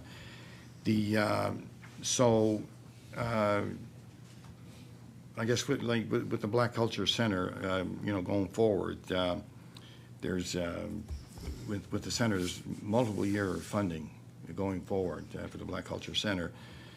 You made reference to the Africville Heritage Trust, you know, and again, it's the funding there was $100,000. Right at the very moment, that's not marked down as going forward. But however, they're involved in their strategic planning, and from that could change everything. Like so once that's completed, you know, further discussions will occur, and the possibility of that happening could. Okay, but again, at the same time, the department's open to any organization, any group that are having operating pressures, and I welcome all of them to, you know, to contact, you know, someone in the department, or say in your case, you can speak to me privately, and I can make sure they get the right contact for them to, you know, start the process, like help them out. I recognize the Honorable Member for Halifax Needham. So I'm going to circle back to MLA from Coal Harbor's first question about the Preston Area Housing Fund, and how there's ongoing talks between the community and the housing minister on the next steps. But as we know, $3.5 million was a part of the MOU in January. And once again, I'm wondering, is this a one-time investment to this community for that particular for housing need, or is this going to be ongoing, because we do know that, you know, within these communities there is a necessity for sustainability?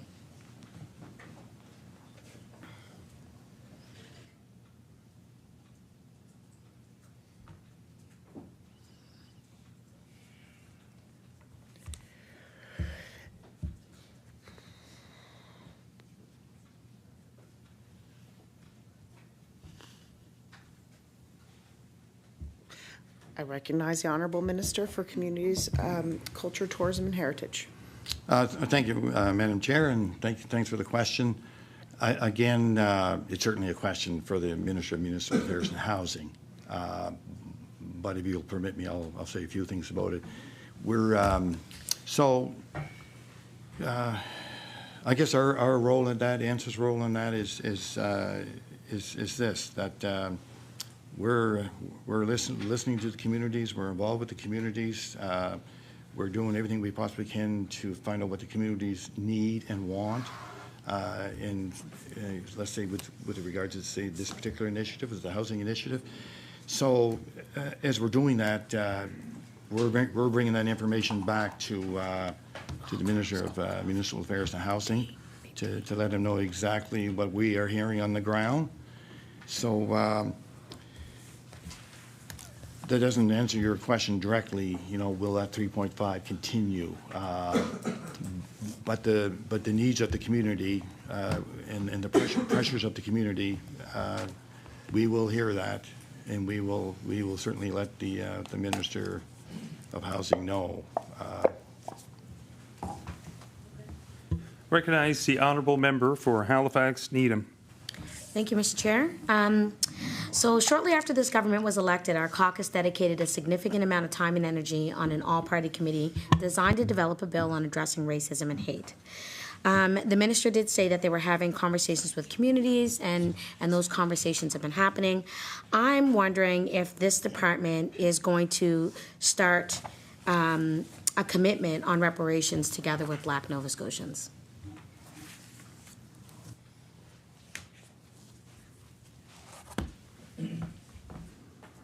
Recognize the Honourable Minister for Community, Culture, Tourism and Heritage. Well, welcome back, Mr. Chair. Nice to see you. Again, thanks for the question. So, I mean, I do know that the that the office is working on their strategies, and they're doing the same thing that happened when the all-party committee they're out in the communities. They're talking to the communities via many ways and so on, and they are they're trying to again find out what the community needs are. The desire for the community with regard to issues that they are faced with and have been faced with for such a long time that we're trying to move along as quickly as we possibly can, so that they can actually see improvements. Besides a lot of dialogue that's happening in coming up with the strategy goals and so on, as we're all aware, there's an all-party deputy committee that are meeting on a regular basis, and it's an all-government approach there, where they're just not working in CCTH and ANZA. They're working across all the various departments on an equity lens to, I guess, in my words, it's time to wake up and make things better, and we have to make things better. And so this is something that the deputies are asked to do, to look at their own departments, to improve, through this lens, regardless of whatever practices that are happening, to make them more open, to people that perhaps had barriers and doors closed, before. So to me, I'm very pleased to see that facet, that part that's happening right now. That it's not an isolated group trying to do this. It's spread right across the various government departments, and. I'm hoping that we'll see the dividends from that going forward. I recognize the honourable member for Halifax Needham. Thank you. Thank you very much, Mr. Chair. I'm really glad to hear that. I think all levels of government needs to be able to have these conversations, and as uncomfortable as they may be, we all need to be able to open our eyes and understand that it's not like that for everyone, and we all have unique experiences that we bring to the table. So I'm going to ask this question, but I'm pretty sure I know this answer because I just heard it earlier, but I'm also going to respond to it, so just bear with me. Is the department, do they have a commitment to develop an African Nova Scotian policing strategy? I recognize the Honourable Minister of Community Culture, Tourism and Heritage. That question again, would have to be directed to the Minister of Justice, really. Yeah. Now, having said that, our department, especially through ANZA, will always be there to support any initiatives. So although it's something that the Department of Justice would be involved in, we would be very pleased to, and the reason being is because one thing I can say about this department, including ANZA, we have our pulse on every spot in this province because of the nature of the department. The department has tentacles everywhere because there's so many things going on in that department. I mean, there's 77 funding grants as an example. But there's so many things going on, with public libraries, with book publishers, arts and culture, sports and recreation. That we're connected. We're definitely connected to every community in the province. And one thing that I like about the department is something will be brought to my attention. I'll go back to the department to talk to someone in that particular sector, and they already know about it. And they know about it because they get feet on the ground in that community. They know what's going on. So it just makes life so much easier, and you can move things so much quicker with that. So having said that, absolutely, we I mean, we're there to support any initiative that the communities want. And is there any way that, you know, we can assist or help or move things along? Mainly because, I mean, we're into a lot of the communities, talking to them, and we'll leave it at that for now. The honourable member for Halifax Needham. Thank you, Mr. Chair. I'm glad you said that, because I was going to say I spoke to the Justice Minister during estimates, and he said the exact same thing. And so he's passed it off to the department. And I'm like, well, if it has to do with African Nova Scotians, you should be very aware of what is happening within all of those departments. So thank you for that answer. And I'm wondering if, you know, because all of these parties, I mean, all of these deputy ministers are having discussions across government, I'm wondering if maybe we could table a piece of legislation that speaks to that, so that we make sure that it goes through any other piece of legislation moving forward. I think that was one of the pieces that I wanted to amend through the bill, was making sure that we brought forward a number of these initiatives when it comes to discussing how we look through things through an equitable lens, and that was not a part of the bill that we brought forward. So I'm hoping that maybe, you know, this might spark a piece of legislation to move forward. So, okay. At this, I remember when we were sitting in the all-party committee, you yourself expressed a commitment to the idea of a standing committee of the legislature on issues of equity and anti-racism. I'm curious to know, are you still committed, and will you make it happen?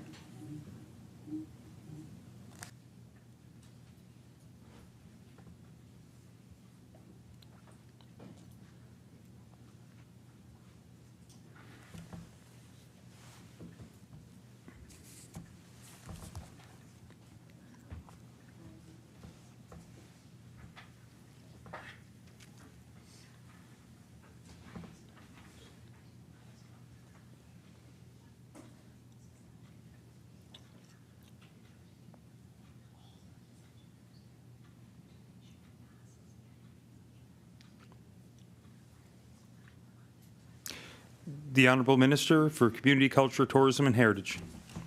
Thank you, Mr. Chair. Thank you for the question. Right at the very moment, I don't remember saying that. However, that's a matter as far as like my answer. So my answer to that is, at the present time, my understanding is the government is interested in working across all government through a committee of the deputy ministers, and as opposed to, at the present time, a standing committee. So right now, as it stands, that's the route that he's had to take. We're going to get all our deputies together, and that's going to be the top priority, and we want to see some action and some improvement across our various departments in government. The Honourable Member for Halifax Needham. So thank you, Mr. Chair. Going back to the bill, I'm just wondering, is there any funding that ANSA is put forward for the strategy? I mean, we talked about how they're doing consultation and stuff now as a part of the bill that was put forward. Is there any funding attached to that now, based on the work that they're doing with the strategy and consultation?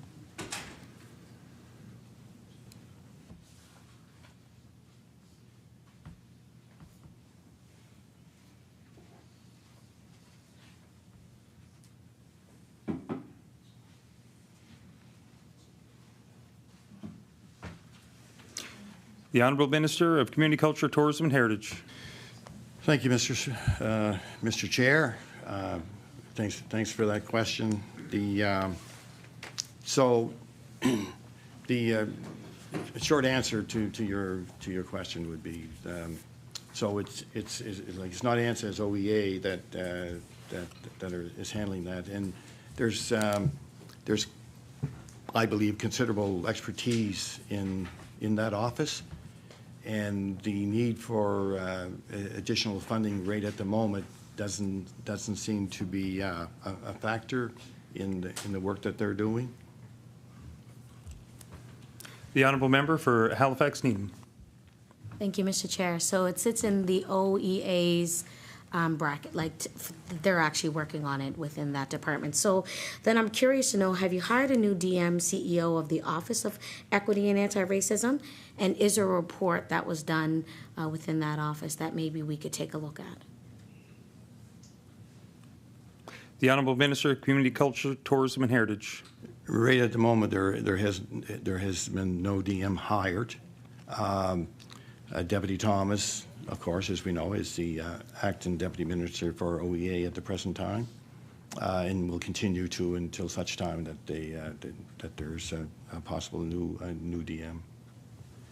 The Honourable Member for Halifax Needham. Thank you, Mr. Chair. That's a lot of work. It's a lot to take on the Deputy Minister of Justice and of the Office of Equity and Anti-Racism. So I mean and it's been for some time. I'm surprised we haven't put that out yet to be able to get someone in that seat. We have a number of folks that are really, really, really smart to do that work.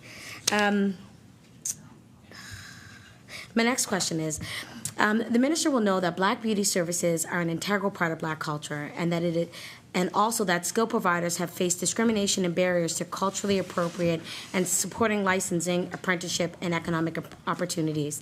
Is the department working with the labor skills and the immigration on this issue, and how are they doing that?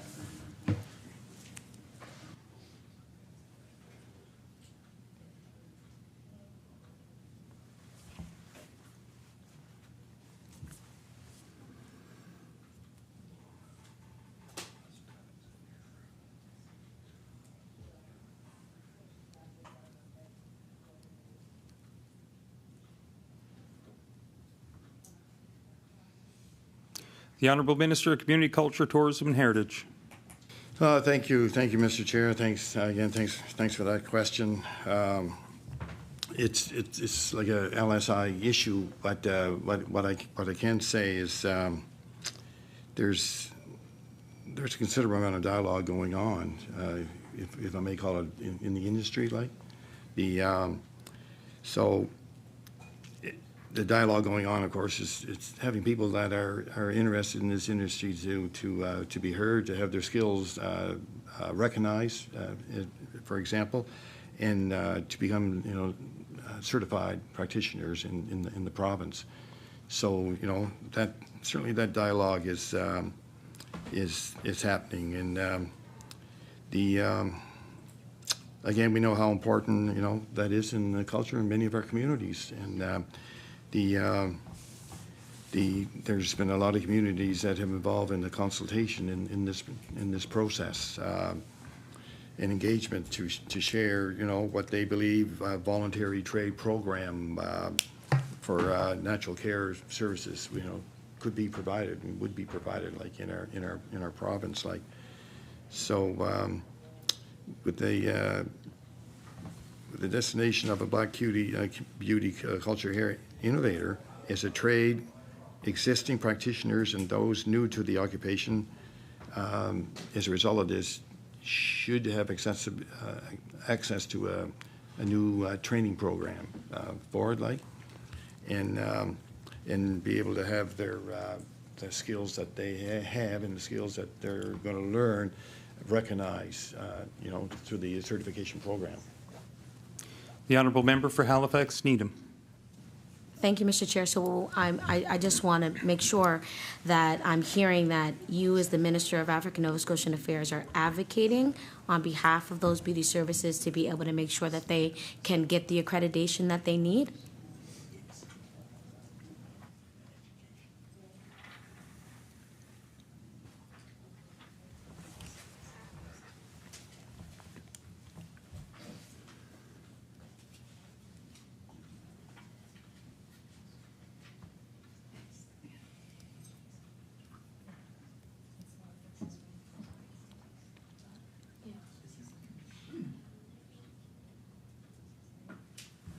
The Honourable Minister of Community Culture, Tourism and Heritage. Thank you, Mr. Chair. Thanks for that question. And again, as I mentioned earlier, it's an LSI issue, but at the same time, our job is to make sure that they hear what the community want and need. You know, and that's where we kind of come into the picture.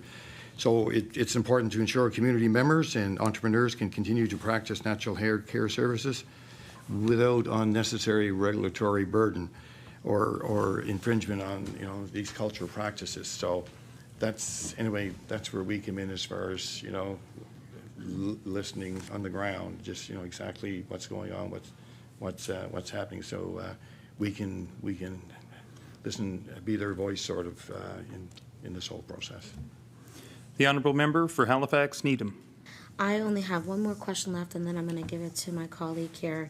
And I want to thank the minister as well for the responses. Alcoma is doing really important work together with African Nova Scotian communities. And as the minister, as you would know, the housing crisis is having impacts on people's ability to maintain an ongoing presence in historically Black communities and to help shape and grow our communities. So we did a tour, and I know that there were a number of ministers that did a tour of Akuma, and they were speaking to us about how they were having barriers in building their affordable housing because they're encountering barriers, including the municipal bylaws and such. And I'm just wondering, once again, the same as the previous question, has the department been advocating on behalf of this particular organization to make sure that we can help build affordable housing for those Black communities?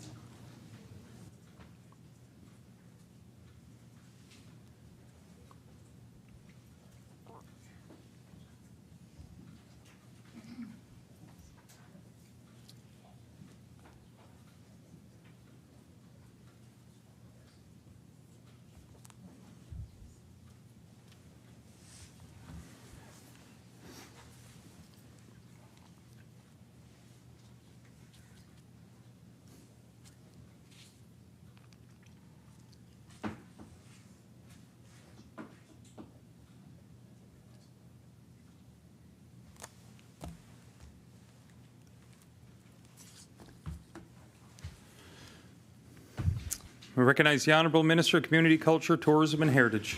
Thank you, Mr. Chair, and thank you for the question. And I guess the short answer to that is, well, you know, we're working with the board, okay, and key partners, and it's sort of like I guess it's like an all community perspective, you know, endeavor like.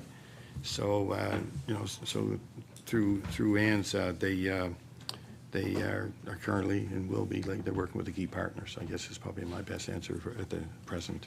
I recognize the Honourable Member for Dartmouth North. Dartmouth North. Thank you very much, Mr. Chair, and thank you, Minister, and all of the folks from CCTH for being here.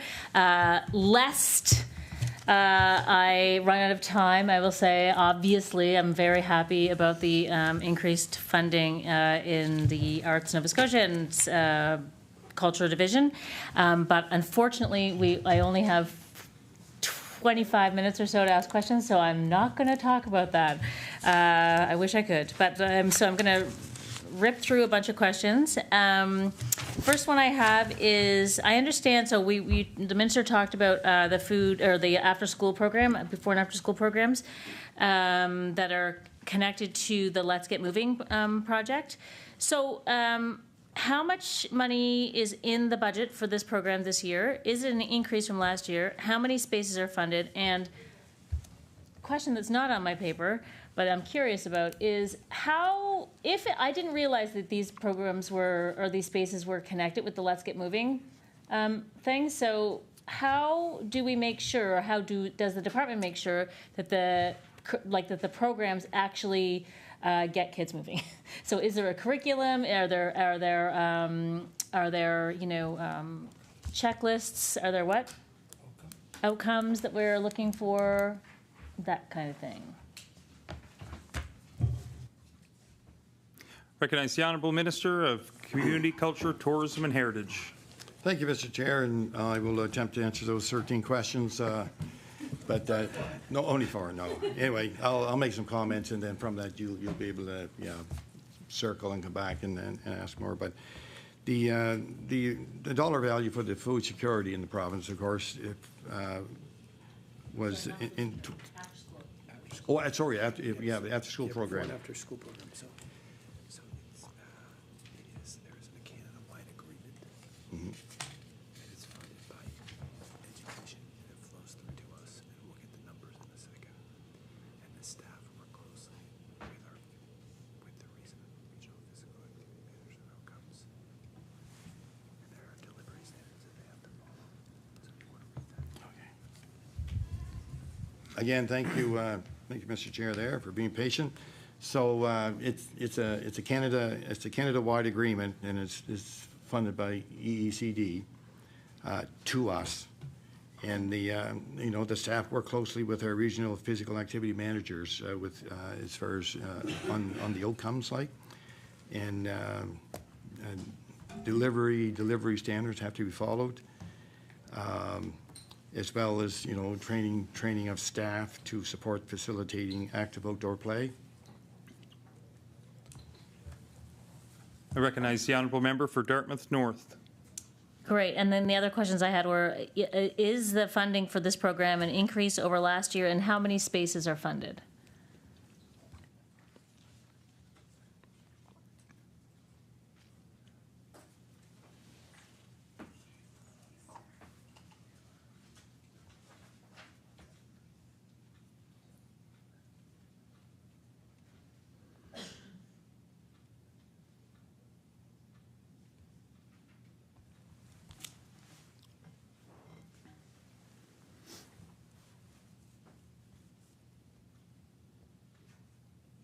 Recognize the honourable minister of Community Culture, Tourism and Heritage. Thank you, Mr. Chair, and thank you for the question.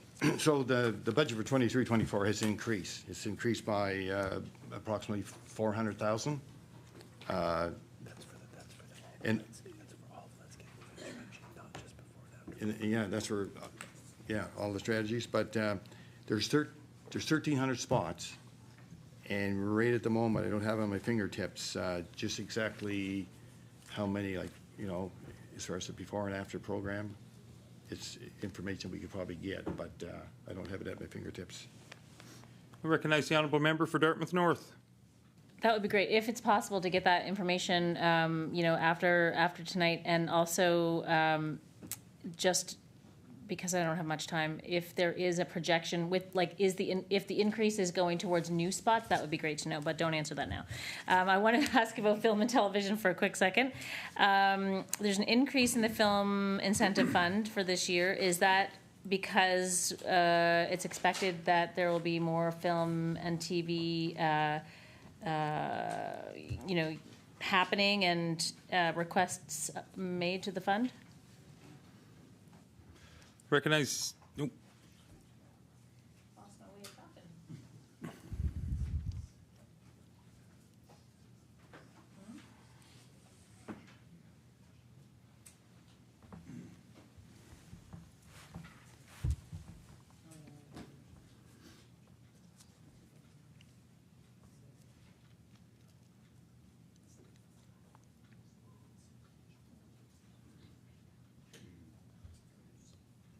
Recognize the honourable minister for Community Culture, Tourism and Heritage. Thank you, Mr. Chair. Thanks for that question. And so I guess what I would like to say is there's an extra $14 million that was invested into that. I believe is with regard to like this year with Washington Black Lake, the cost pressures and so on. I think I would like to be able to say that we are encouraging anyone and everyone that they want to come and set up a shop here in Nova Scotia to come and talk to us, and if that means that we might have to juggle our budget, increase our budget, or whatever we're very open to that sector, I recognize the honourable member for Dartmouth North. Great, and I'm sure the minister has heard of the Unama'ki Motion Picture Project Cooperative, which is pretty exciting going concern in Cape Breton. Unama'ki, but also other folks in the film industry have been talking about the incentive fund being sort of massaged, as it were, to create incentives at different tiers.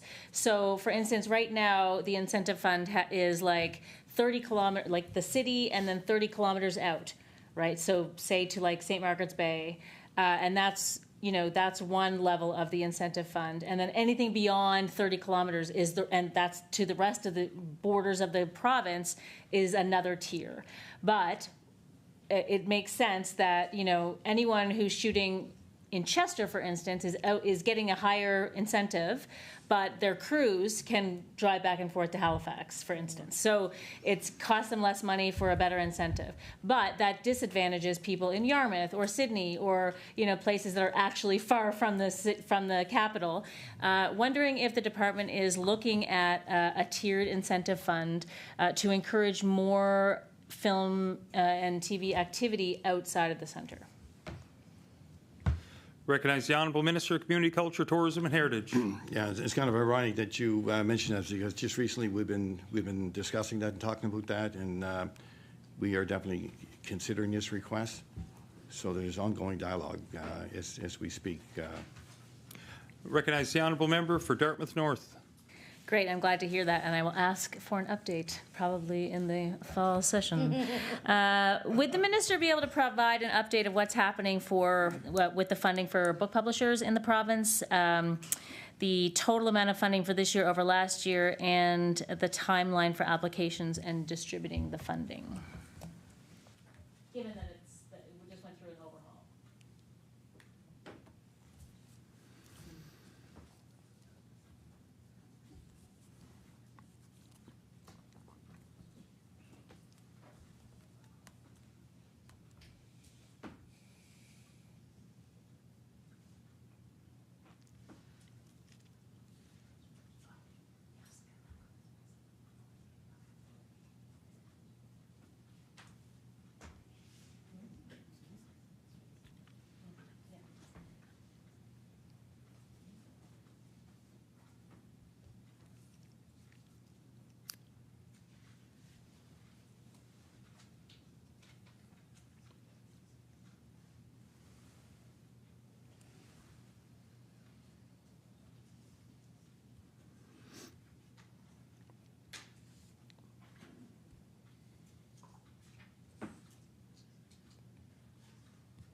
Recognize the Honourable Minister of Community Culture, Tourism and Heritage. Thank you, Mr. Chair. Quick answer to that is the funding is the same. It's 700 grand. Having said that, the staff are definitely working with the book publishers across the province, and with regard to their specific needs and so on. And the Creative Industry Fund is one fund that's available to them for additional funding for to suit their specific needs. Recognize the honourable member for Dartmouth North. Okay, thank you. So I'm going to move into some tourism questions. We've now arrived at the deadline by when tourism accommodations have had to be registered. So my first question is, how many have been registered?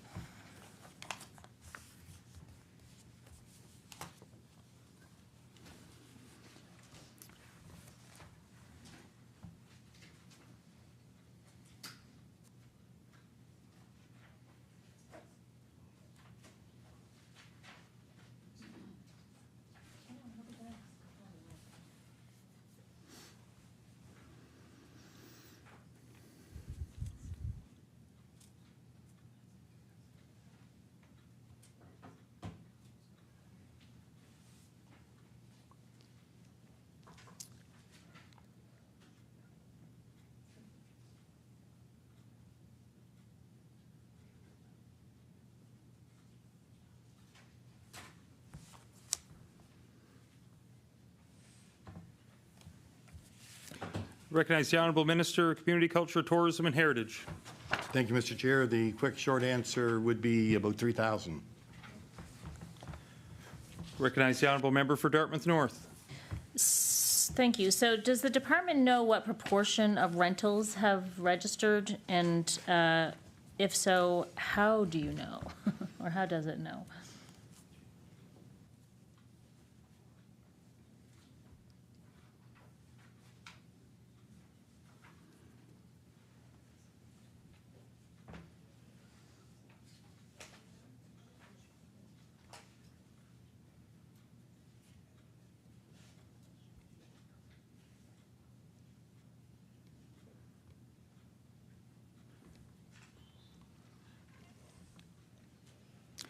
Recognize the Honourable Minister of Community Culture, Tourism and Heritage.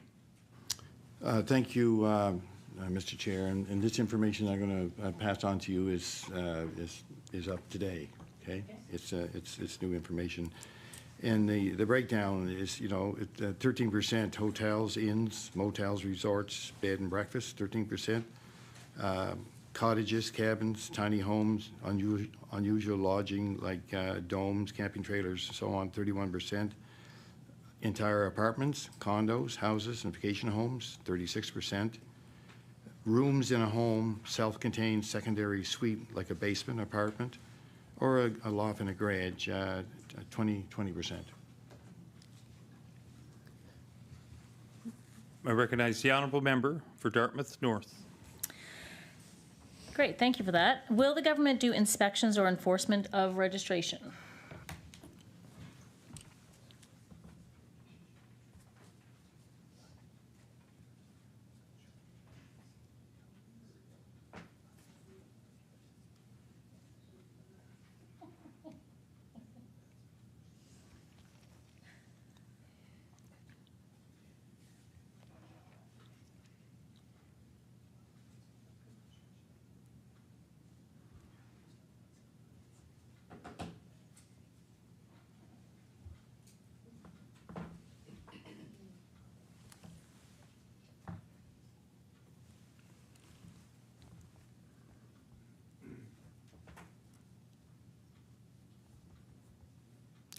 Recognize the Honourable Minister of Community Culture, Tourism and Heritage.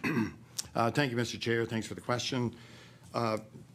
First of all, there's been a tremendous amount of dialogue with regard to the questions you're asking and so on. And first of all, the focus is going to be on awareness and education.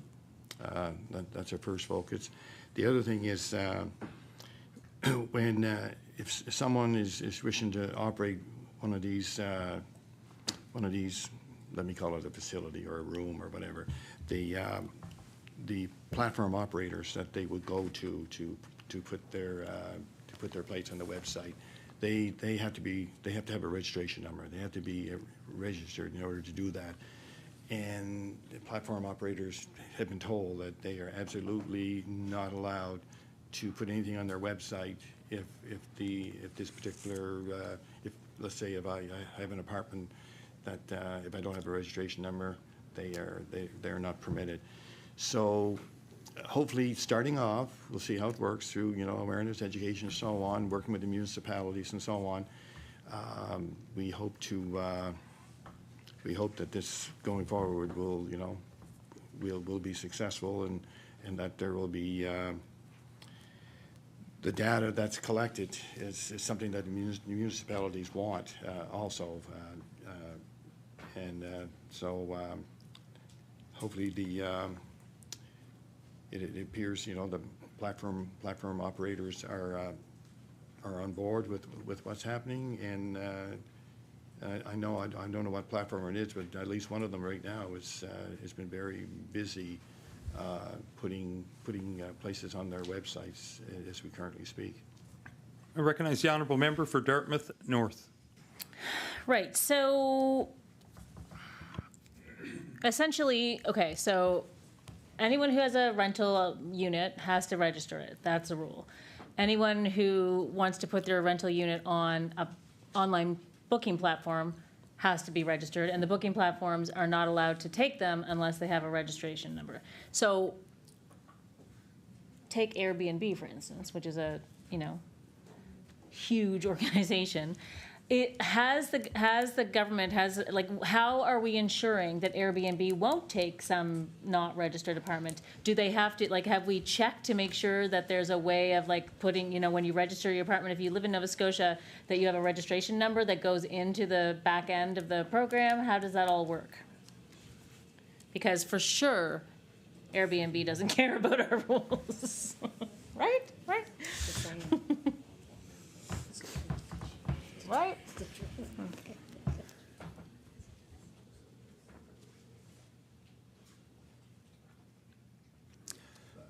Recognize the Honourable Minister of Community Culture, Tourism and Heritage. Yeah, thank you, Mr. Chair. Thank you for the question. And we've been working with the Airbnbs, and my understanding is they're on board and so on. And their registration numbers have to be shown, and if they're not, they're kind of violating the. Recognize the Honourable Member for Dartmouth North. Okay, so when will the government begin collecting fees from the registrants, and how much revenue is estimated from the registry for this year?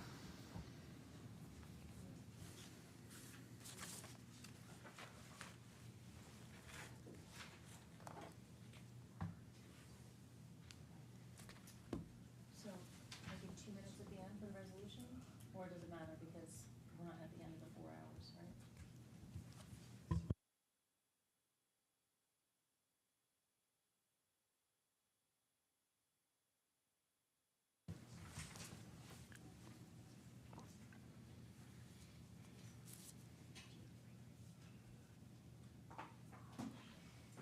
Recognize the Honourable Minister of Community Culture, Tourism and Heritage. Thank you, Mr. Chair. You're hanging in tough there. I'm proud of you. The quick answer to that question is, to date, we're about 190,000, and we're anticipating projecting about 250,000. Recognize the Honourable Member for Dartmouth North. Will the revenue be earmarked for anything, or is it just going into general revenues?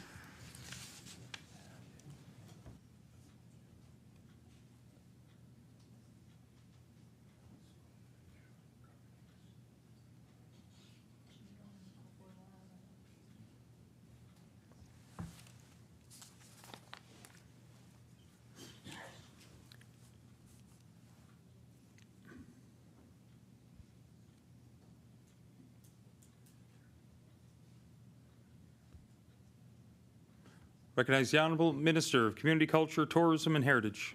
Thank you, Mr. Chair. Thanks for the question. It does, you're correct, it goes into general revenue, but it's also used for administrating the program and, the fee structure and some other incidentals like. Recognize the Honourable Member for Dartmouth North.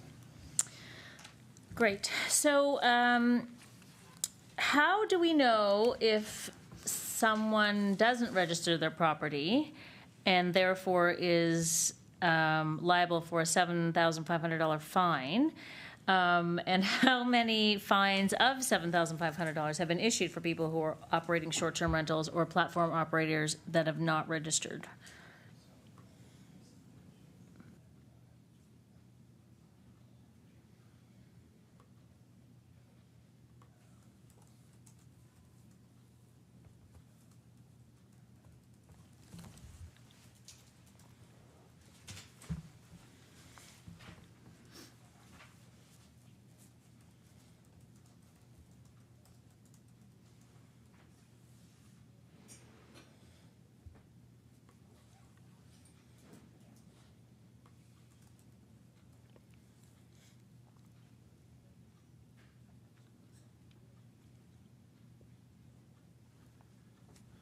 Recognize the Honourable Minister of Community Culture, Tourism and Heritage. Thank you, Mr. Chair. Up to this point, there's been no fines. And again, some of these changes just occurred, like, April 1st, just recently. So up to this point, there's been none to date. Recognize the honourable member for Dartmouth North. Okay, I'm just going to switch gears again. I'm sorry.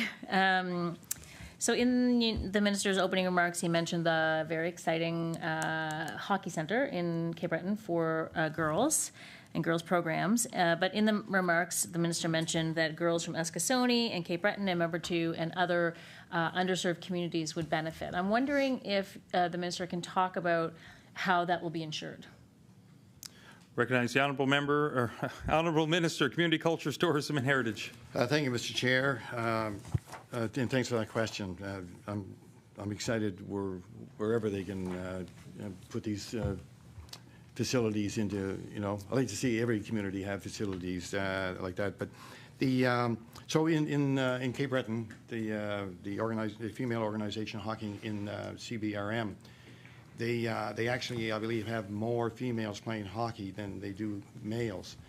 And of the number of females that are playing, 30% of them are from minority groups. Like there's a large number of female hockey players, from Escasoni, from Member 2, that are playing in the organization. And but it was so important to have this place resurrected after not being used for a few years is the fact that I've talked to, had several conversations with the organization with the president and so on. I looked at a provincial report about female hockey in the province, and literally it was, in my words, kind of disgusting, the fact that these female teams rarely had the opportunity to invite teams into Cape Breton Island to play a home game because there's just no ice available.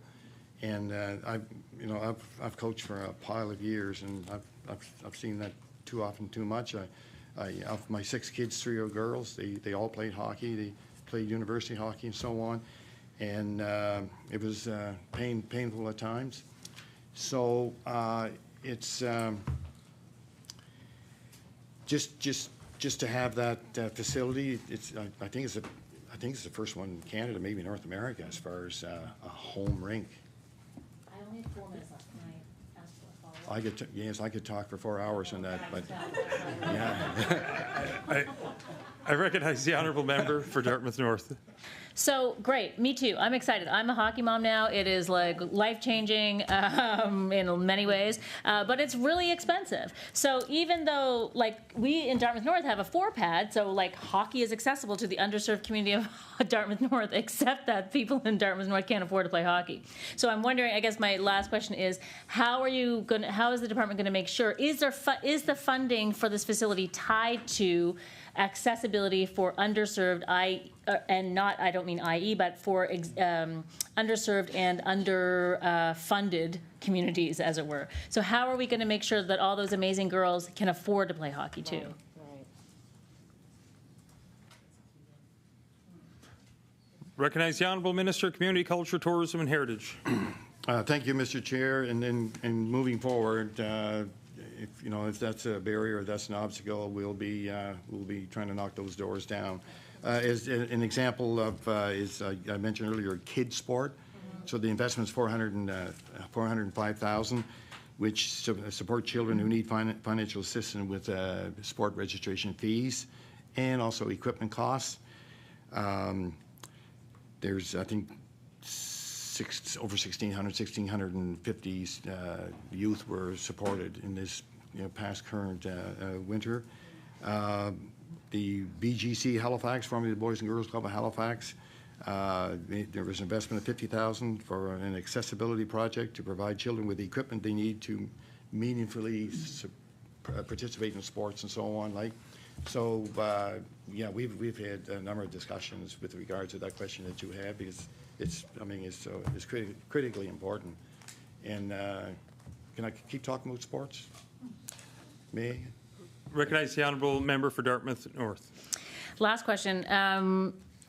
The minister has talked about how the deputy ministers look at everything with an equity and diversity lens, but I'm wondering if there is anything that you can table or that any of the deputy ministers can table about like what the lens is. Like when you take a piece of legislation, does it go through an equity diversity lens and then it's graded? Is there a metric? Is there any information about that? Because just to say something goes through a lens doesn't necessarily mean it's passed. It has a passing grade when it goes to the lens. So how are we making sure our legislation is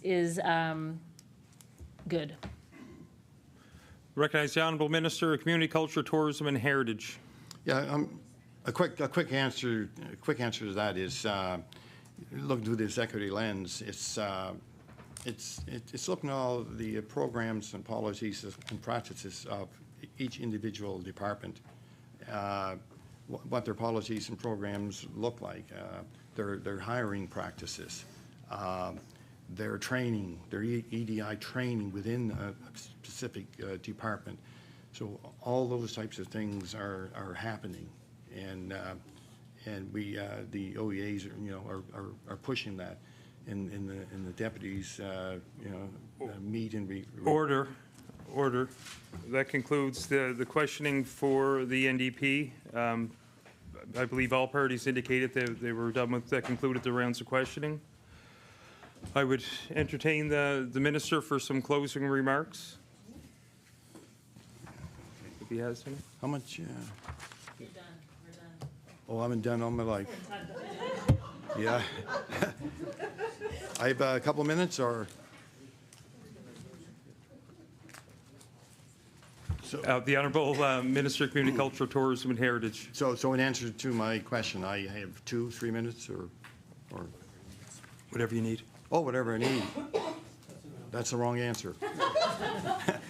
Oh, thank you, Mr. Chair, and I want to thank my colleagues in the legislature, everyone that had the opportunity to ask questions, and I want them to know that my door is open all the time. Feel free to approach me, call me, trip over me, whatever you have to do to get my attention, and I'll do everything to make sure that the right contacts are there for you, and that you'll get the answers that you need. Because I think that's that's our job, and that's what we should be doing every day in our work and in our community. And also I want to thank the people I work with, my deputy, my associate deputy, my ADM, all my executive directors and managers and staff.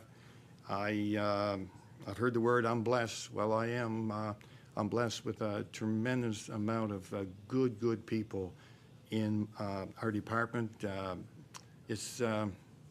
sure MLA Ince would agree with me. It's the best department in government, and it's one department that is, I think, more than most, not all, but most departments is connected to everything. We're just literally connected. Every community, we have a finger or a thumb in there doing something across the province, just because of the nature of what the department is compromised of. Like there's so many tentacles out there. It's incredible. So yeah, so I want to take this opportunity to thank my department. They've had one busy last couple months, working very hard to make sure things were tidy at the end of the day, March 31st. So I certainly greatly appreciate that, and. Mr. Chair, if they can get along with me, they can get along with everyone, or anyone, okay? So we know that also. So Mr. Chair, E3, resolved that a sum not exceeding $170,492,000 be granted to the Lieutenant Governor to defray expenses in respect of the Department of Communities, Culture, Tourism and Heritage pursuant to the estimate. Could you also move E28? E28.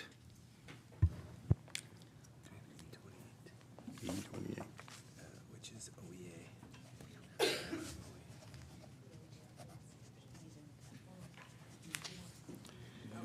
Could I read the same? Here we go. The clerk has it.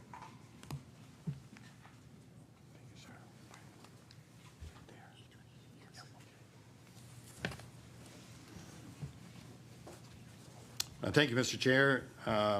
E28, resolved that a sum not exceeding $4,681,000 be granted to the Lieutenant Governor to defray expenses in respect to of the Office of Equity and Anti-Racism Initiatives pursuant to the estimate. Shall the resolution stand? The resolution stood. Thank you, Minister. We'll take a short recess while we get set up for our next set. We're now in recess.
Order.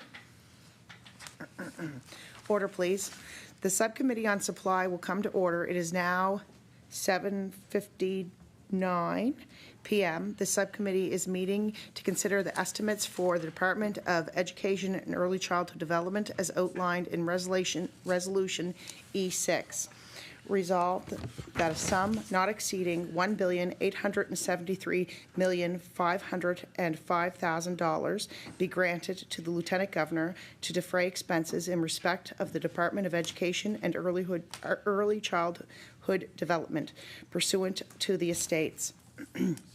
I will now invite the Minister of Education and Early Childhood Development to make opening comments up to an hour, and if they wish, to introduce their staff to the committee.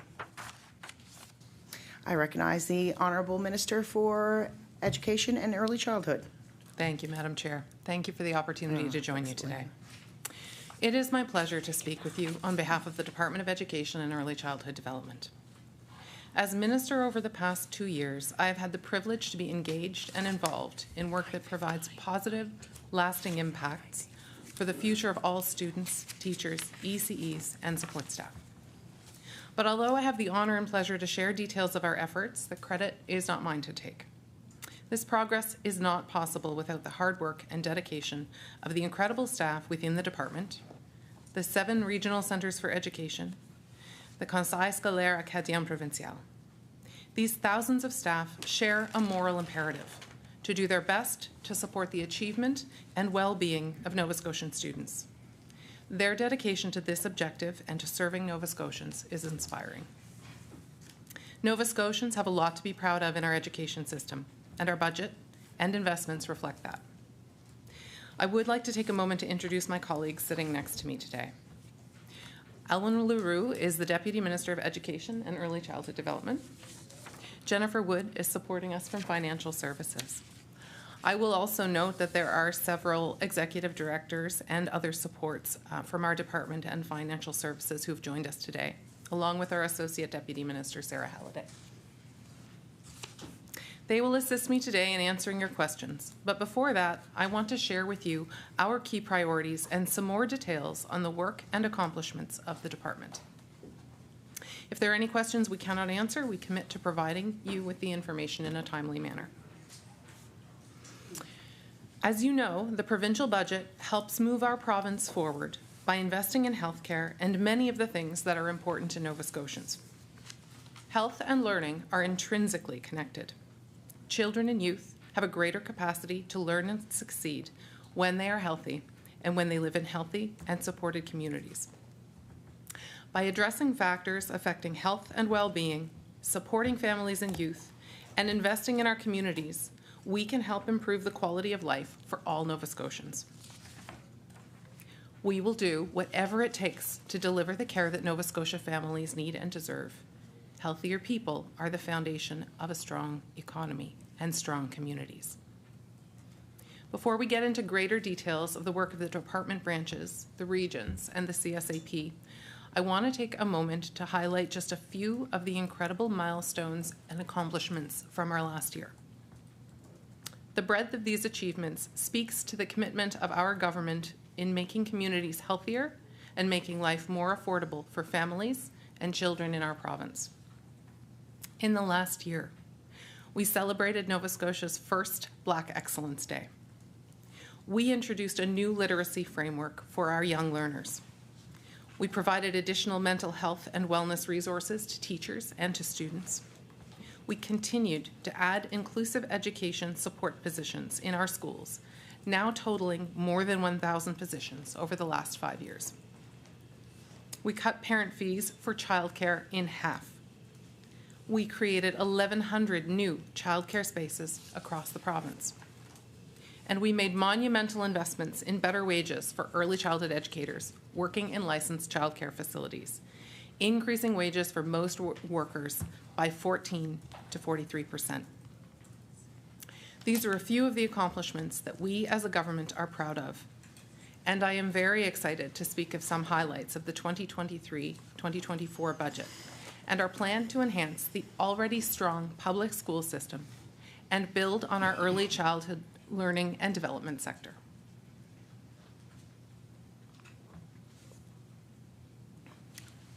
The department's total 2023-2024 budget is over $1.87 billion. This is an increase of $122 million, or 7% from the 2022-2023 budget. The most significant increases include the compensation framework for early childhood educators, public education funding, and classroom hardware for students and teachers. And I'll speak more about these areas shortly. This budget reflects our commitment to making a real difference in the lives of children, students, and their families. So I want to start with the early years. Our government is committed to building a high-quality early learning and childcare system that is affordable, that is inclusive, and that is accessible. Now, more than ever, Nova Scotians need an early learning and childcare system that delivers. Children deserve care that gives them the best start in life. Parents deserve care that is affordable, regardless of their financial means, and available where they live and when they work. To meet these needs, we are increasing our investment in early learning and childcare by $83 million for a total investment of $277 million. $42.1 million of this new investment is funded by the federal government under the Canada-wide Early Learning and Childcare Agreement. But importantly, $40 million of that is new investment funded by the province to support ECE's compensation framework. And another $1 million is for workforce initiatives. These funds are in addition to our dedicated provincial and federal investments in early learning and childcare through a subsidy program to make childcare more affordable and accessible for families who need the support most, for grants to childcare centres to help offset wage and operating costs and promote and embed inclusive practices, and for specialized services through the Nova Scotia Early Childhood Development Intervention Services to support families of infant to 5-year-olds who either have a risk for or a diagnosis of developmental delay. Nova Scotia is proudly transforming its early learning and childcare system and delivering on its promises. Since the Canada-wide agreement was signed in July 2021, we have made incredible progress with truly transformational work. We have created 1,100 new spaces in licensed childcare centres, family homes, and in our before and after school programs. We have cut parent fees by 50% on average as of December 31st, 2022, and plans are on track to achieve an average of $10 a day for childcare by 2026.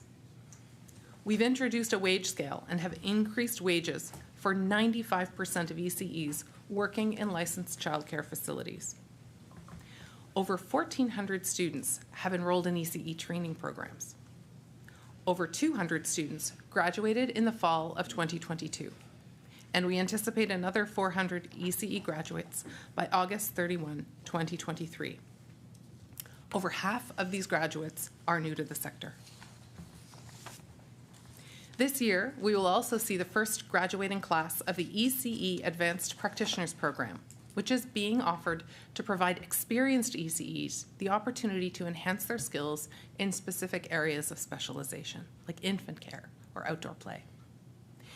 In recognition of this enhancement, we are introducing a $1.50 per hour wage premium for ECEs with an Advanced Practitioner Program certificate. Work is also ongoing to ensure a culturally relevant, play-based curriculum and accessible professional development to build capacity in this important sector. Early childhood educators are skilled, talented professionals, and they are at the heart of our children's early learning journey. As promised last fall, through our partnership with the federal government, Nova Scotia made one of the single largest investments in early childhood education in our province's history. We delivered higher wages for ECEs, increasing wages for ECEs in licensed childcare by 14 to 43%. We made wage increases retroactive to July 4th, 2022. And as part of our commitment to regular wage increases, we tied ECE wages to public sector increases for the first time ever in ECE and ECEs in childcare have already received their first public sector increase, another raise of 3% as of April 1st, 2023. In addition, we are planning to roll out a standardized level of benefits and retirement savings by the end of this year. The work of standardizing and professionalizing ECE wages was decades overdue, and it is a foundational step to delivering high-quality childcare and transforming a patchwork market of childcare to a publicly funded and publicly managed system. Childcare in Nova Scotia is delivered through independent operators, nonprofit and private organizations who are vital to this important service. We have worked to support our operators as we navigate this historic change. Through our early learning and childcare engagement table, and through conversations with operators across the province, we have worked to understand the challenges faced by operators and to respond with support. Recently, we announced childcare operators will receive more funding for infant spaces, rising operational costs, and staff wages under new annual agreements with the province. The new funding agreements include a one-time grant with a median rate of about $17,300 for centres that will help address rising operational costs. It will be available to centre-based operators, family home providers, and the Nova Scotia Before and After program.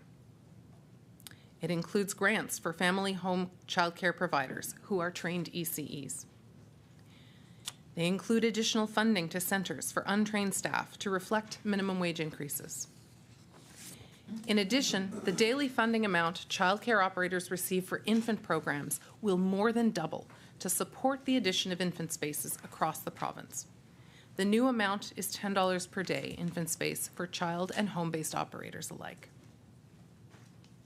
The Canada-wide Early Learning and Childcare Agreement will result in a major transformation of the childcare sector in Nova Scotia. We are committed to working with the sector as we move through this transformation.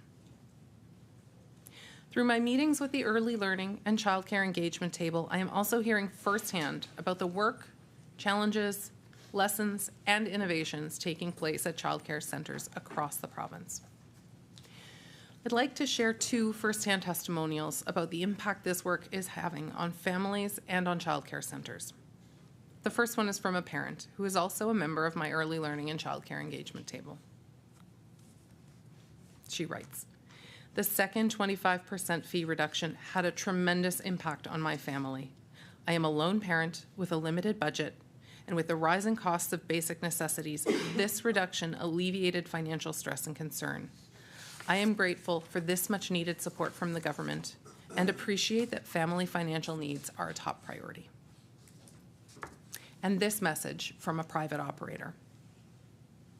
"In my capacity as an owner and Level 3 director, we have always kept our fees low to help our parents, and as a result, our pay was always on the low side. My staff and I were happy with the new wage compensation package. It was above anything that we in our sector have ever seen. I have 11 staff from Level 1 to 3, and on behalf of them and myself, thank you." This continued engagement has been invaluable to the work of the department, and I am grateful and thankful for the insights and expertise being shared through these discussions. Our government wants more childcare in Nova Scotia, not less. It will take time and collaboration, but I am confident that working together, we will continue to make smart investments and decisions as we build a childcare system for all Nova Scotians. The future is very bright for Nova Scotia's children and families, and my commitment is that we will work together to make this a reality.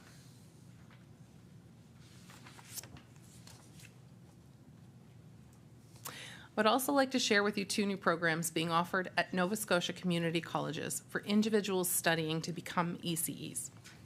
They are the Afrocentric Early Childhood Education Diploma Program and the Mi'kmaq ECE Diploma Program. The Afrocentric Early Childhood Education Diploma Program is a unique program offering students an opportunity to learn in an entirely Afrocentric learning environment with respected African Nova Scotian educators. Last November, the first 18 graduates of this program were celebrated by family and friends, the campus, and broader community in a ceremony at Akerley campus in Dartmouth. These new grads are now taking their next steps to reshape what representation looks like in the early learning field across Nova Scotia.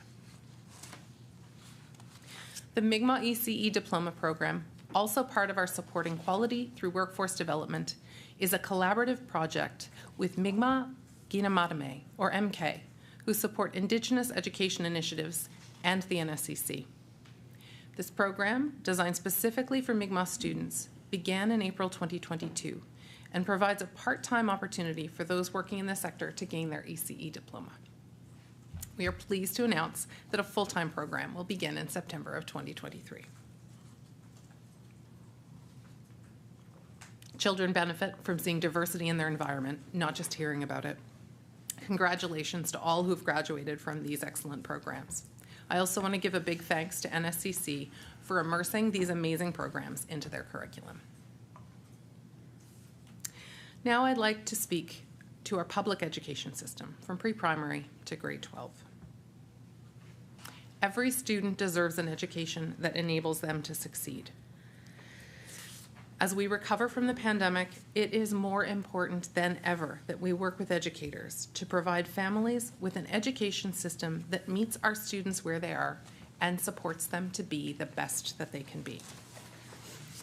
As we all know, teachers are important to students, families, and our communities. They are the role models who guide students in developing their skills and helping to build their futures. We have more teachers per student in our Nova Scotia public schools than ever before. There are approximately 10,000 teachers and 2,600 substitutes, including almost 100 new classroom teachers that were hired this school year. As of September 2022, we now have a total of 129,121 children from pre-primary to grade 12 in our public schools, an increase of almost 4,000 students compared to last year. For the first time in many, many years, we have seen enrollment growth in every single region in our province. This is a reflection of our province's population and economic growth, and we are happy to welcome all children into our schools. The total budget for the public education funding this fiscal year is $1.289 billion, compared to $1.270 billion last year. With all sources, the overall budget for public education funding has gone up by $57.5 million, or an overall increase of nearly 4%. This funding will hire more teachers for our growing enrollment, address inflation, and provide additional supports for newcomers across our province. There is $6 million more to refresh classroom technology, including Chromebooks for students, and $2.7 million more for the pre-primary program to increase classroom supports. Additionally, our provincial capital plan allocates $241 million more to build and renovate schools across the province, including $24 million more for capital repairs and $40 million for new modular learning spaces. We've been successful in hiring and retaining more teachers for our schools, together with the Regional Centres for Education, Conseil Scolaire Acadien Provincial, and the Nova Scotia Education Common Services Bureau. We continue to collaborate to create coordinated, multi-layered initiatives, and I'm proud of the work we've done thus far. That work includes establishing a teachers recruitment and retention working group, adding more than 1,000 inclusive education supports, programs, and positions to the public school system over the past 5 years, increasing the number of days retired teachers can substitute from 69.5 days to 99.5, providing graduating BED students with the opportunity to substitute while completing their practicum last year, an initiative we hope to repeat again this year, issuing over 400 permits to substitutes to date within the 2022-2023 school year, supporting the professional learning teachers, and continuing to maintain class caps throughout all grade levels. None of these accomplishments could be done without the Nova Scotia Teachers Union, the Public School Administrators Association of Nova Scotia, Nova Scotia universities, and all of our other educational partners who help us champion the opportunities for our public education system. I want to take this opportunity now to mention a few exciting partnerships and innovations taking place. The first is the creation of a new community-guided pilot project called Equity in Action Mi'kma'ki, which has been made possible through a partnership between Departmental Mi'kmaq Services Branch, Sapanagati community members, and Chignecto Central Regional Center for Education staff. Their goal has been to identify and address systemic barriers impacting the well-being and achievement of Mi'kmaq and Indigenous students. This is a collaborative process where first voice of Mi'kmaq and Indigenous students, families, and communities are valued and essential toward guiding the creation of meaningful change. Next, a new partnership with the Delmore Buddy Day Learning Institute is facilitating the delivery of part-time BED programs for African Nova Scotians, enabling participants to continue to work while completing their BED program. A Mi'kmaq language course can now be taken by students to fulfill their second language requirement in Nova Scotian schools. This curriculum is not organized by grade, but by stages of language development to meet the needs of all learners based on their level of language development. A 3-year partnership with Prep Academy is providing supports for African Nova Scotia students in grades 10 to 12. This academy is a community-based nonprofit organization that supports access and success in college and university for African Nova Scotian students. Last, but certainly not least, we're developing a groundbreaking new pilot course beginning in February 2024 called Netgalimk and the Environment 11, with a focus on land-based experiences. Netgalimk is a way of life for Mi'kmaq people, as it embeds understandings of how a person should live their life on Mother Earth, where spirit guides the heart, mind, and actions. Tuaid Seeing, or Edawaptamunk, as it's known in Mi'kmaq, is a blending of the strengths of Indigenous knowledge with Western science. These are just some of the examples of relationships that elevate our important work and the innovative programming that these collaborations can yield. We look forward to strengthening these relationships further. How are our students doing? This is a fundamental question that all parents and guardians have, and one that I ask our educators regularly. It is the root of every conversation we have and all of the work that we do. As we know, Nova Scotia children are bright, they are creative, and they are eager to learn. And as minister, I see a system that is dedicated to the success and well-being of those students.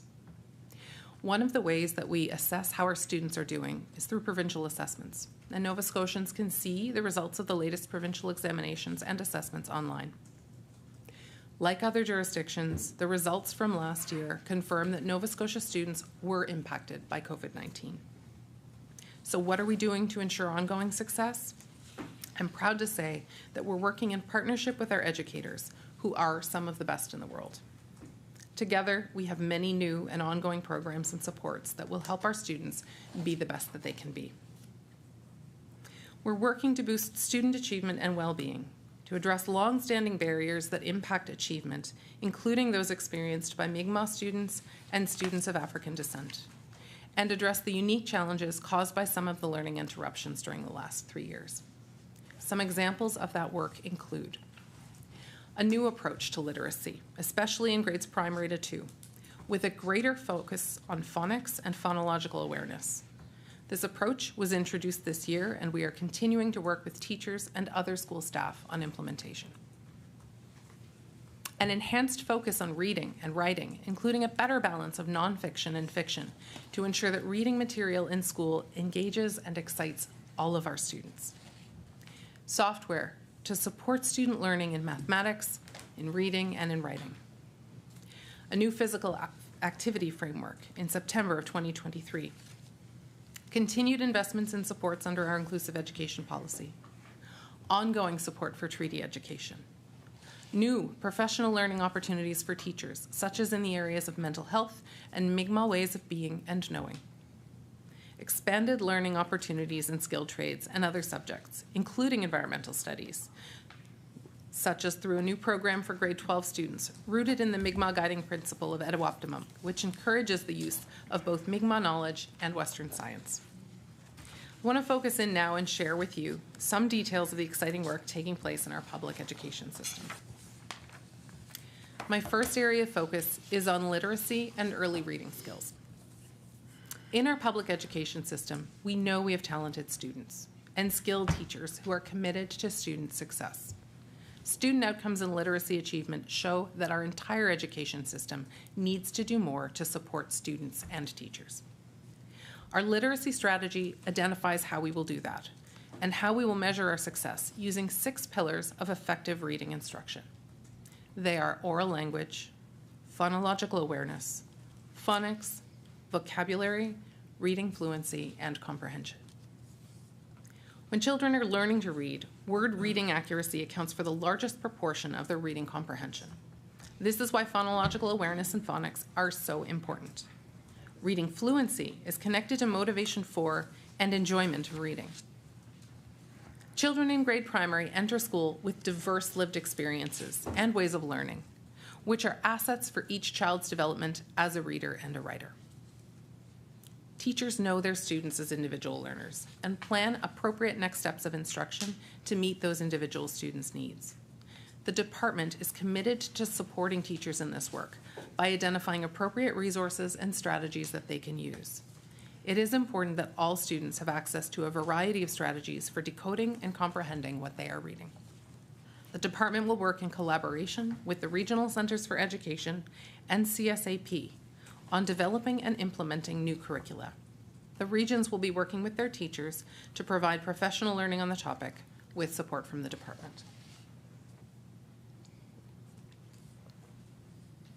The second aspect of the public education system I want to spend time on is inclusive education.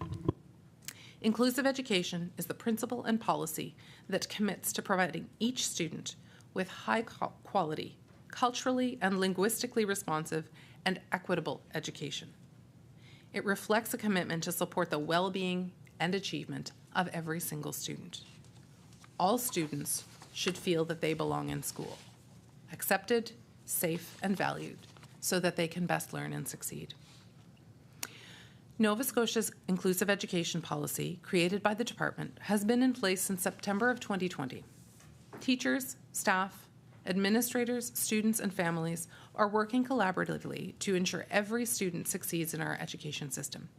Successful inclusive education requires a number of things.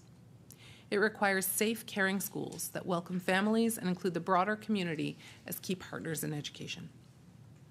It requires teaching and supports based on evidence that promote students' physical, social, emotional, and behavioral well-being and achievement. It requires promoting the independence of every single student and developing their resilience as they progress through school. It requires focusing on equity by supporting success for students who are historically marginalized and racialized, or who come from other groups that have been traditionally underrepresented and underserved. These groups include, but are not limited to, students with disabilities, newcomers, 2S LGBTQIA+, and those experiencing poverty. Stimulating and accessible learning opportunities are required to keep every student engaged, challenged, and inspired. It requires ensuring that every student see themselves reflected throughout their schools, in learning resources, and within their learning experiences. And it requires that everyone, including partners in the departments of health and wellness, community services, and as in community, are working together to support student strength and help address their challenges in a culturally and linguistically responsive, accepting, respectful, and supportive manner that honors all students' cultural identities and values their experiences and their worldviews. I'm truly proud of this work, and we are just getting started. I would like to take the opportunity next to share with you 2 stories reflecting this work. The first is the grade 5-6 class of the 2020-2021 Nelson Wender Elementary School launched a book entitled ABCs of North Preston. This project combined research and writing that allowed the students to learn about the history and role culture plays in African Nova Scotia communities. The finished project was entered into the Delmore Buddy Day Learning Institute African Nova Scotian History Challenge and earned an honorable mention. The second example is a student at École Secondaire de Paramba who wrote and performed at Étoile du CSCP. Her psalm, Back en Paramba, was featured in the rankings of the local radio stations in Atlantic Canada and made the top 10. The third area of focus I want to discuss in more detail today in relation to public education is work being done in the regions and the CSAP and the department to enhance mental health and well-being supports for staff and students in Nova Scotia public schools. Programs and supports which are available in schools include an online classroom-ready resource for teachers about mental health, an annual investment of $2 million for the Healthy Schools Fund, which provides more than $5,000 per school for programs and activities that support mental and physical health or cultural awareness. 70 new school counselor positions and 19 new school psychologist positions, which have been created over the past 5 years. The services of 54 Schools Plus mental health clinicians co-located in schools, 79 facilitators, social workers, and 147 community outreach workers who provide a range of mental health and well-being supports and assist children, youth, and families to access services across government and community organizations.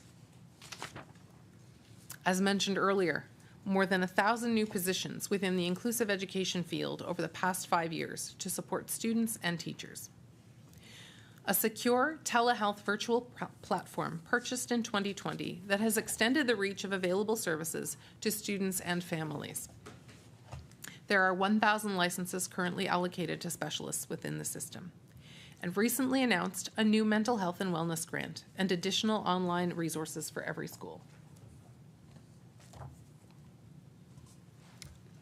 Mental health and wellness resources are for overall well-being of everyone in the public school system.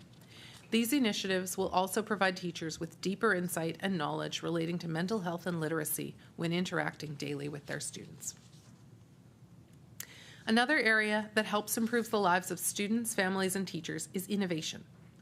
Innovation is an ongoing process that boosts creativity and confidence, drives productivity, provides a competitive advantage, helps create success, strengthens community, and, not to mention, enhances education. The Education, Innovation Programs and Services branch in the department oversees the many projects and initiatives that are designed to meet the unique and focused needs of students and families. This year, we transfer the pre-primary program from the Early Learning branch to the Education, Innovation Programs and Services branch. This will better align approaches and supports for children as they transition into their grade primary year. The pre-primary program lays the foundation for school success and lifelong learning by welcoming children into the school environment. We are also providing an additional increase of $3 million for classroom support, making the total investment of $62 million for pre-primary. The Education, Innovation Programs and Services branch also plays a key role in delivering and enhancing technology use within schools and the department. It is responsible for finding new and innovative ways to teach students by incorporating the modern technologies of today's world. I'm happy to say that we are providing additional approved increases of $6 million to support the purchase of classroom hardware for students and teachers and associated infrastructure. This is in addition to $4 million in technology purchases from 2022-2023. These investments allow us to put modern technology in the hands of our students and teachers so that they can thrive in their classrooms and at home. One program that falls within the Education, Innovation Programs and Services branch is Options and Opportunities, otherwise known as the O2 program. And I'd like to share a good news story from a high school student who graduated in 2022 and took the O2 program. It illustrates the value of this program in introducing students to and setting students up for success in the trade sector. This is what the student said. I've been working in construction for a little over a year now, and I am now part of the union, which was my goal when I decided to make carpentry my future career. I got into it 6 years earlier than I expected. I am now an apprentice in the local 83 Carpentry Union, so I will be working towards my red seal to become a journey person and will be able to take on students and apprentices like I was taken on. All of my education is paid for through the union too, and I will be going through quite a bit of training, but I thought you'd think this was cool because I probably wouldn't have even gone down this path if I didn't go into O2. That is just one example of why we're increasing our investments to the Education, Innovation Programs and Services branch of the department, and why we are promoting skilled trades, especially to our junior high students.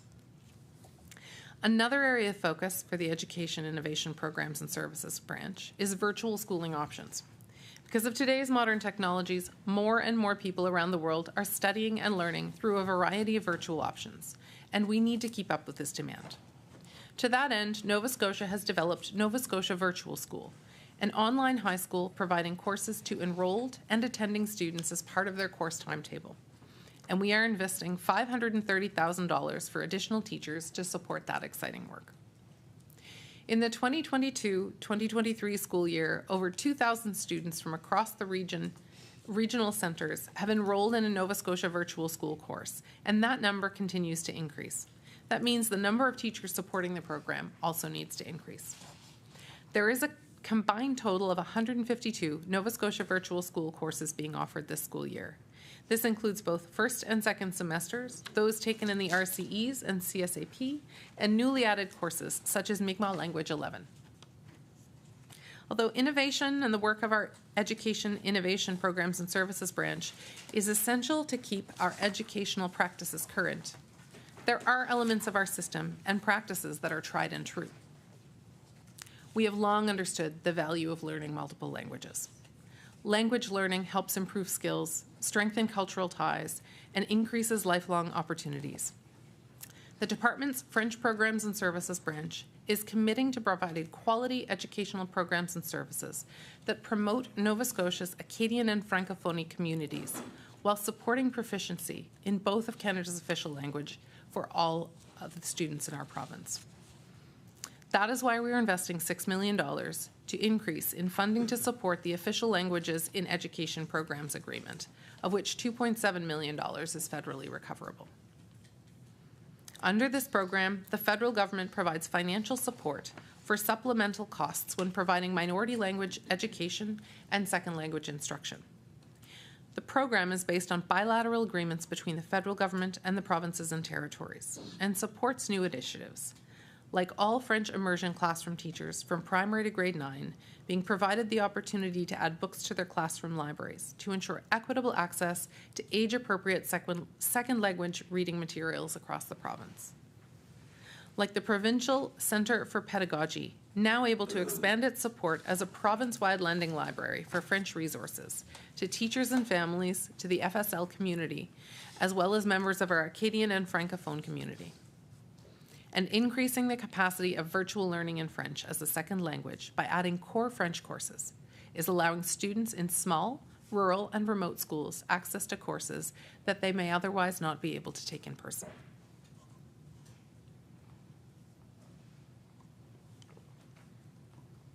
Physical activity is also well understood to be important for health and for well-being. With the importance of that in mind, I'm pleased to share with you an update regarding the physical activity framework. Our department has taken significant consultation with a wide range of educational partners in the development of this. The framework focuses on reducing sedentary behaviors, including before and after school, increasing opportunities for movement throughout the school day, and creating increased opportunities for outdoor learning. The physical activity framework will be fully implemented for the 2023-2024 school year. Similar to physical activity, we well understand the importance of access to healthy food and nutrition for our students. To help expand healthy learning minds, we need to ensure they have access to healthy food. As many may know, the province has been funding breakfast programs since 2005. And in 2018, increased funding allowed every school to offer a breakfast program. In addition to providing nutritional value, these programs provide students with opportunities for education on healthy eating, leadership, a chance to connect with friends, classmates, teachers, and volunteers. We continue to work closely with RCEs and the CSAP and Nova Scotia Health to ensure that all students receive healthy, nutritious food in our schools and that existing food opportunities are adequately monitored. This is one of the reasons why we are piloting new programs to expand the availability of food in our schools, including a salad bar pilot and an initiative to provide fresh fruit to students. We recognize the importance of healthy food, and we continue to ensure that no student goes hungry in our schools. We believe in the importance of expanding access to food in schools, and we continue to work with our federal counterparts on the future of school lunch in Nova Scotia to secure their support for a universal lunch program.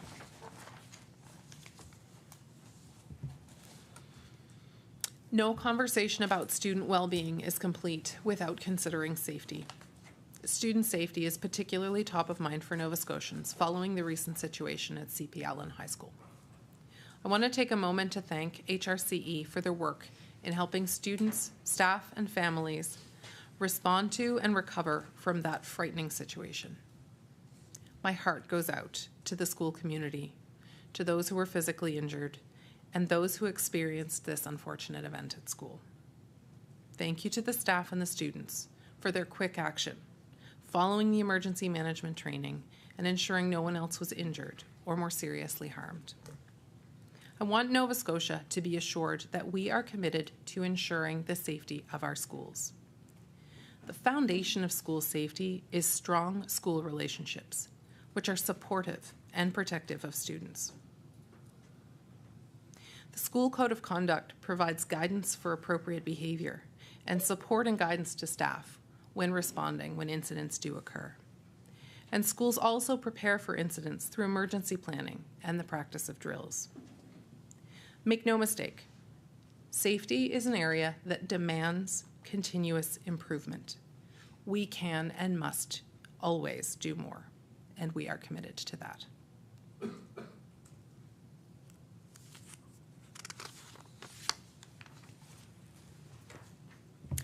Our government holds a strong belief that Nova Scotians have insight and wisdom that can drive positive and beneficial change.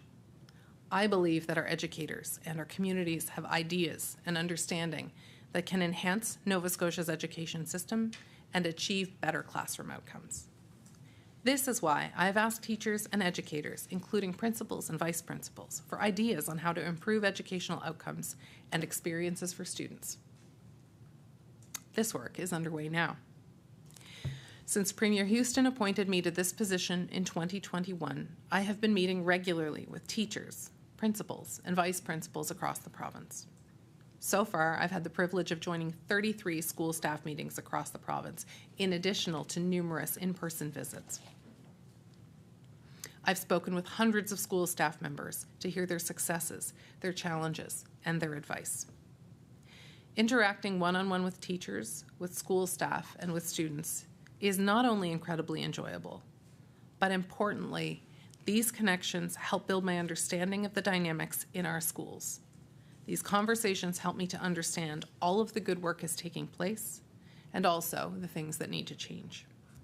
I will continue to meet directly with teachers and school staff, as well as with PSANS and with NSTU leadership.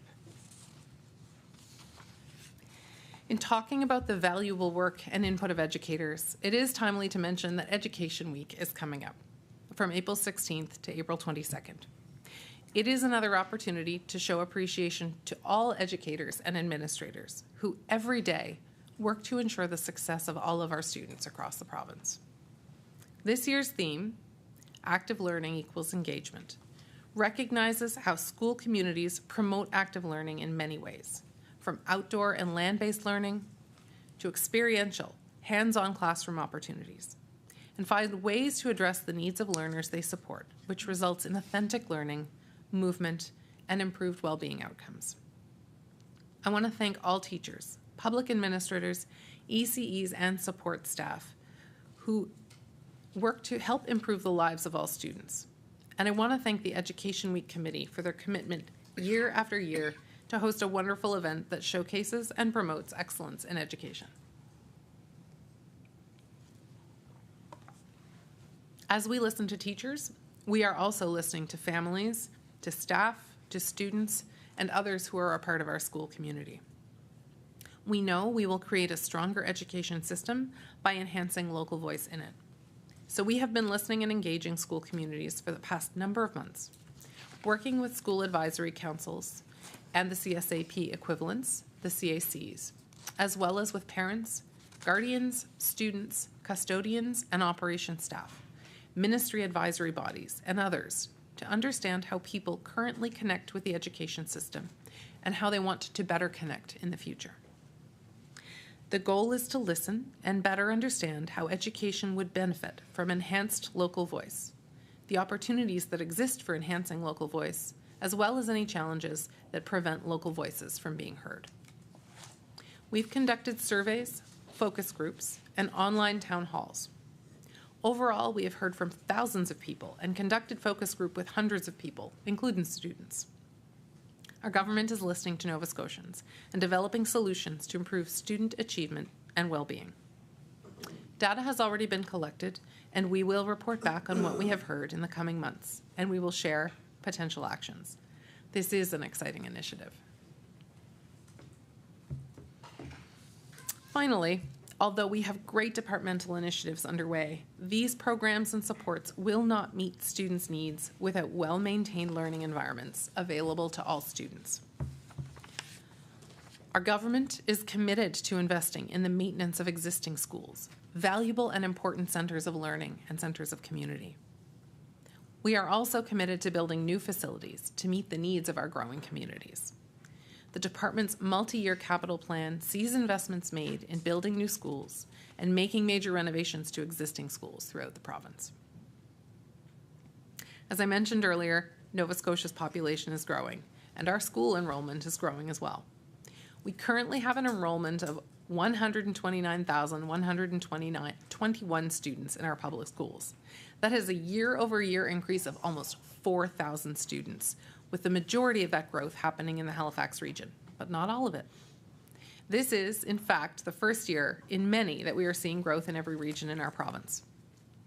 To enable us to respond quickly and flexibly to this growth, the 2023-2024 capital plan includes $40 million in modulars to support enrollment pressures. Modulars are a group of classroom units connected by common hallways, and they include washrooms. Each is equipped with heating, ventilation, and technology, creating safe, comfortable spaces for students and teachers. Modular classrooms can be installed in a timely manner, and they are an important interim measure for responding to population growth. The Halifax Regional Centre for Education has successfully used a number of modular additions to address enrollment pressures in various areas. The 2023-2024 capital plan also includes an additional $24 million for school capital repairs, an increase to the annual $6 million TCA envelope, which focuses on upgrading existing facilities. It also includes an investment of $5.9 million to refresh school buses. And as we look to the future, we are excited about exploring electric school buses as part of our fleet. New schools with an anticipated opening date of September, fall 2023 are the elementary, junior high, and the high school on Broad Street. And in the coming weeks, our government will be sharing an updated 5-year school capital plan with details about additional new schools. This will be exciting news for the province. Before I come to a close, I want to say that our province is growing and times are changing. We are creating solutions that work and building a province that thrives from end to end. Education and early childhood development will continue to be priorities for this government. Our decisions and our actions will be centered around the successes of children and students across Nova Scotia. It goes without saying, but I cannot leave it unsaid. None of the accomplishments would happen without the ECEs, teachers, principals, administrators, and other support workers of regional centres for education and the Conseil Scolaire Acadien Provincial, who work to ensure success of students and families across the province. I want to thank each of you. I also want to thank the families, community members, and volunteers who are also essential members of our school communities. Thank you for your efforts in making the early learning and public education system in our province the best it can be in support of our students. There is, of course, more work to be done, but together we can create the best possible start for Nova Scotians so they can have the best possible future. Thank you. We are ready to take questions. According to practice that has developed in this legislature, the opposition caucuses take turns asking questions for approximately 1 hour each. During a caucus's terms, the members within a caucus may take turns examining the minister on the estimate resolution. Only the minister may answer questions. Caucuses are also expected to share time fairly with the independent member. To begin the examination, I now recognize the official opposition, and I would like to recognize the honourable member for Fairview, Clayton Park.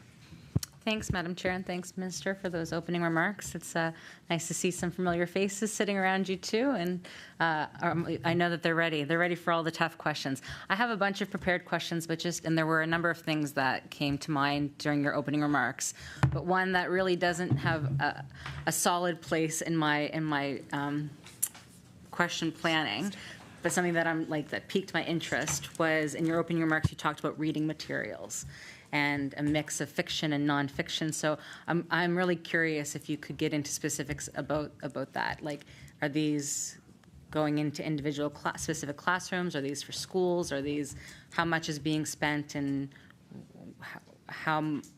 what can each school look forward to? Nerdy question off the top. This is the easiest, like low ball.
I recognize the Honourable Minister for Education and Early Childhood Development. Thank you, Chair. And thanks for the question. I'm a bit of a geek too, so the books excite me also. So just as a bit of background, there's a wide variety of books that are available for education within classrooms, and what materials are chosen is really guided by our educators and schools. So they select from books that are that have already been authorized through the Nova Scotia Book Bureau. And so what's really important is that we have a wide range of books that reflect all of our learners. So they're so that all of our students see themselves reflected in books. But in addition to that, a wide variety of interests are reflected in books. So one of the things that we've come to realize, and I just use this as an example, and it resonates for me as a mother of a boy. We know that boys often are more engaged by nonfiction books, and historically we've tended to focus more on fiction materials in classrooms. So an example of one of the ways that we're expanding access to materials that will engage all learners is by adding additional nonfiction books to broaden that range of interests. Another example is our work to expand access to and the availability of books that reflect our African Nova Scotia learners. And so our African Canadian Services branch is working to expand access to those. I recognize the Honourable Member for Fairview, Clayton Park. Thanks, Madam Chair. And just to indulge me a little bit further, so that's going to be an expansion of what titles are available through the Book Bureau, not necessarily a grant that would be given to individual schools to go purchase on their own.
I recognize the Honorable Minister for Education and Early Childhood Development. I think that I had mentioned in my earlier answer that that through the Nova Scotia Book Bureau, educators can access and purchase and have available books. So we have $7.2 million in credit allocation that's available to through the regions to schools to access books through that programming. I should also say, though, that literacy is also supported by our expansion in software and tech. So we do have software programming that also supports access to books. And so that is, the software is not only being funded, so we've acquired and are funding the software, but in addition to that, our investment in technology, so the $4 million in the past fiscal year and the $6 million in the coming fiscal year is being used to support the acquisition of Chromebooks, of laptops, and of iPads. And all of those devices will better enable our students to access those literacy resources that are also being provided through software programs. I recognize the Honorable Member for Fairview Clayton Park. Thanks, Madam Chair. We'll get into some of the line items within the department's budget. Looking at childcare and licensing, I see that there's a decrease of about 15.9 million. I'm curious how the minister and her department feel will impact the province's efforts to create more childcare spaces.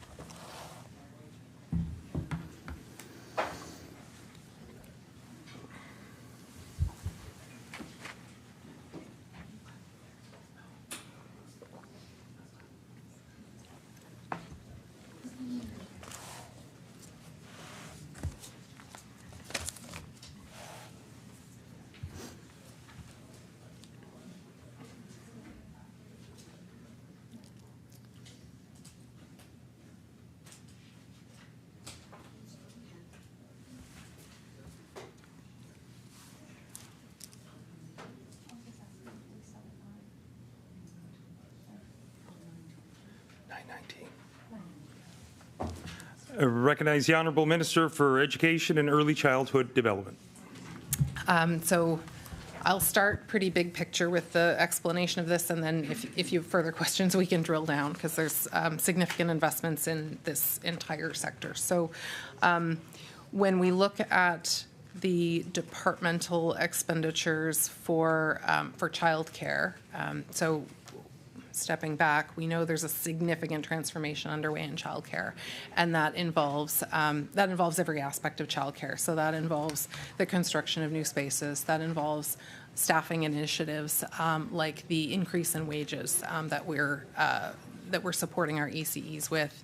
It involves certification and upskilling and workforce development. It involves operator support, both from a financial perspective, but also work around licensing. And we also can't really talk about our childcare and our early learning sector without acknowledging the pre-primary work as well. So when we look at the finances around childcare, we kind of have to look at a few different branches to really see the entire picture. So we partner early learning along with childcare licensing, and what we actually see, if you look at those numbers all together, is that we're actually up in terms of expenditures. So the total budget for the early learning branch and the childcare and licensing branch together is $276.5 million compared to $252.9 million last year. So it's actually gone up by $83 million, which is an increase of 43%.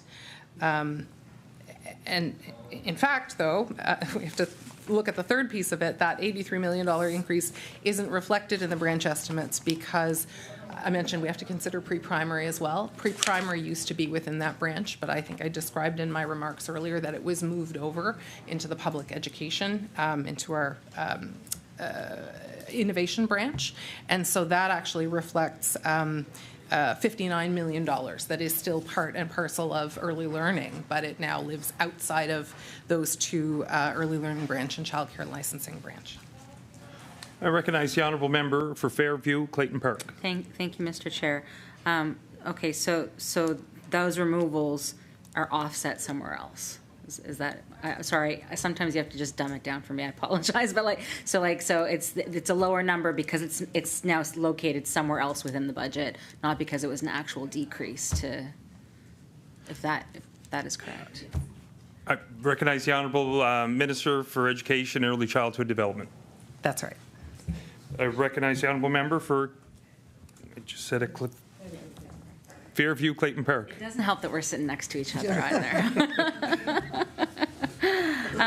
Mr. Chair, for French programs, the budget estimates $10 million, or estimated $10 million in 2022, but spent 19. Now the budget says that they will be close to 17 million. So my question through you to the minister, why was there an increase in funding needed in 2022, and why did you budget less than you will spend in 2022-2023?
I recognize the Honourable Minister of Education and Early Childhood Development. Thank you, Mr. Chair. So one of the things I think it's important to understand about the French programs and services funding is that there's a significant contribution through the federal government, through the Official Language and Education Protocol federal funding, which is referred to as the OLIP funding. So our estimate forecast variance for 2022-2023 was in relation to that funding. So it all related to federal funding provided under OLIP. So, and there is also a matching component. So whenever the federal government provides funding under OLIP, there's a provincial contribution as well. So the estimate and forecast were really driven by that OLIP federal funding. Recognize the honourable member for Fairview Clayton Park. Thanks, Mr. Chair. You're forecasted to spend $1.4 million for education innovation programs and services in 2022, but you're only budgeting $362,000 for this year. Can you explain what these programs are and why it seems like you're cutting them by 75%?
I recognize the Honourable Minister of Education and Early Childhood Development.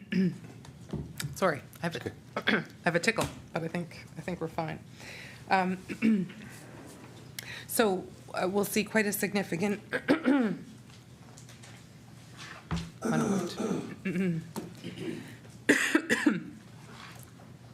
quite a significant shift in the numbers.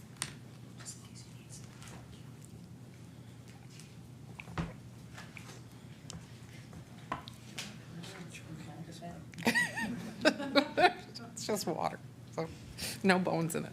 Okay, let's try this again.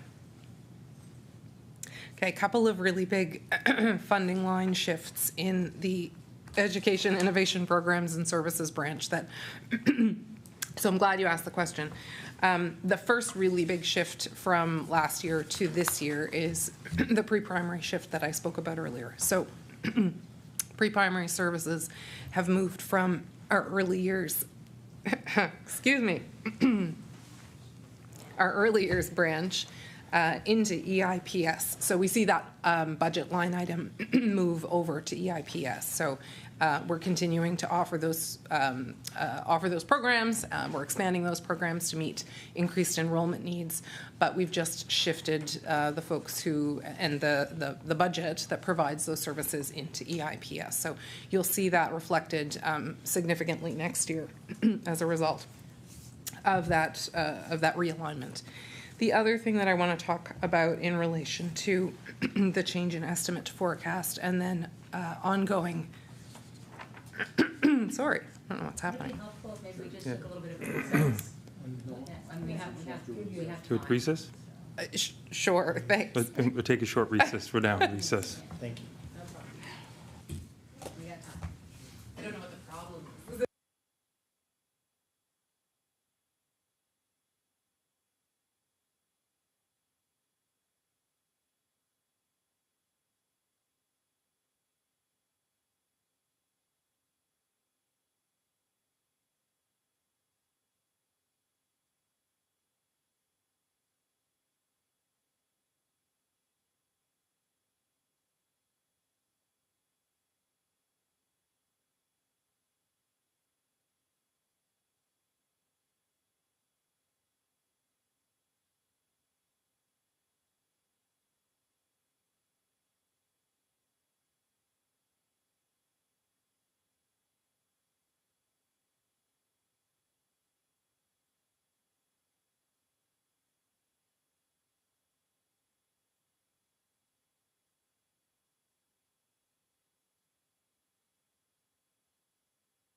Order, order. I call the Subcommittee on Supply back from recess. The Honourable Minister for Education and Early Childhood Development. Thank you, Mr. Chair. So we were just talking about the estimate forecast and the variance associated with the Education Innovation Programs and Services branch, and we talked about the shift from pre-primary. So we saw some of that money sort of move from early learning into EIPS this year, and then the bulk of that will happen next year. The other thing that we see happening in that department is the grant that I spoke about earlier for tech. So the $4 million grant associated with the purchase of Chromebooks in this fiscal year would be reflected in the EIPS budget item. So that's really about adding technology resources to schools to support students having access to devices to enable and facilitate learning. I recognize the Honourable Member for Fairview, Clayton Park. Thanks, Mr. Chair. So I guess what I'm not understanding is that if these spends are to happen in the future, wouldn't that mean that the budget or the forecasted budget would be higher, not less than? So the way that I look at it is it looks like it's a 75% decrease. Or are you saying that these items have already been purchased and that's why was a higher number and that's why it's going down? Page 8.6.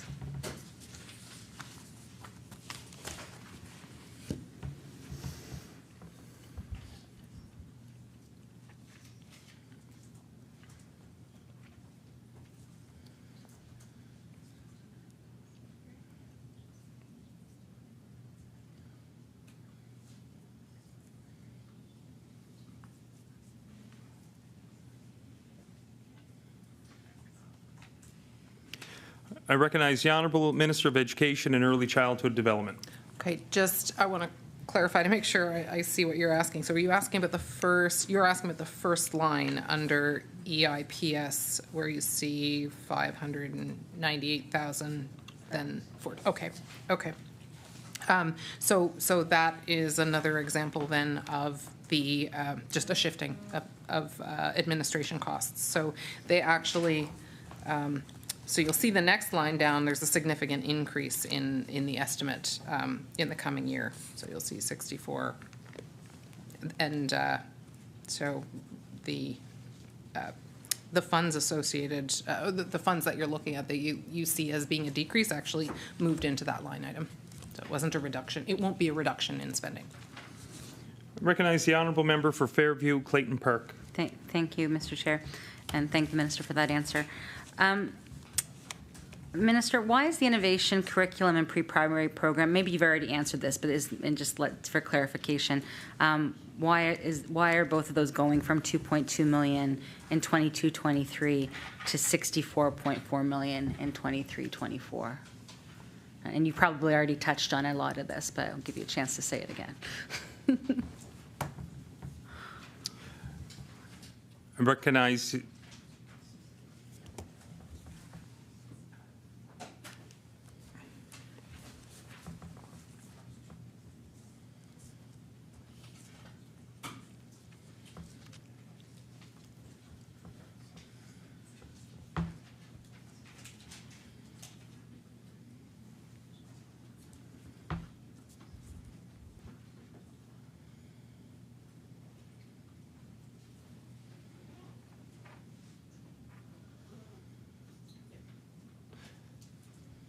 I recognize the Honourable Minister of Education and Early Childhood Development. Thank you, Mr. Chair.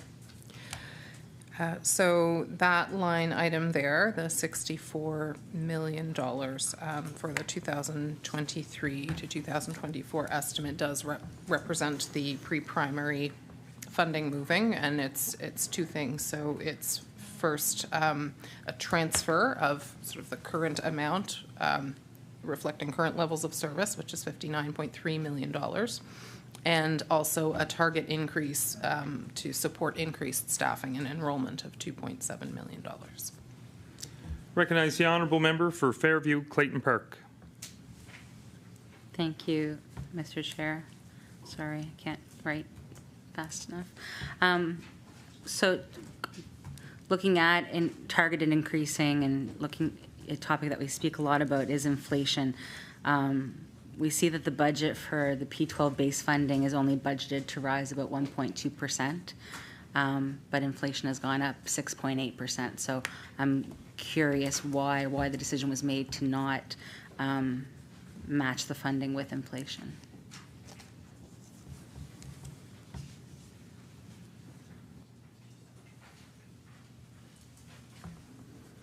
That's the P12 base funding.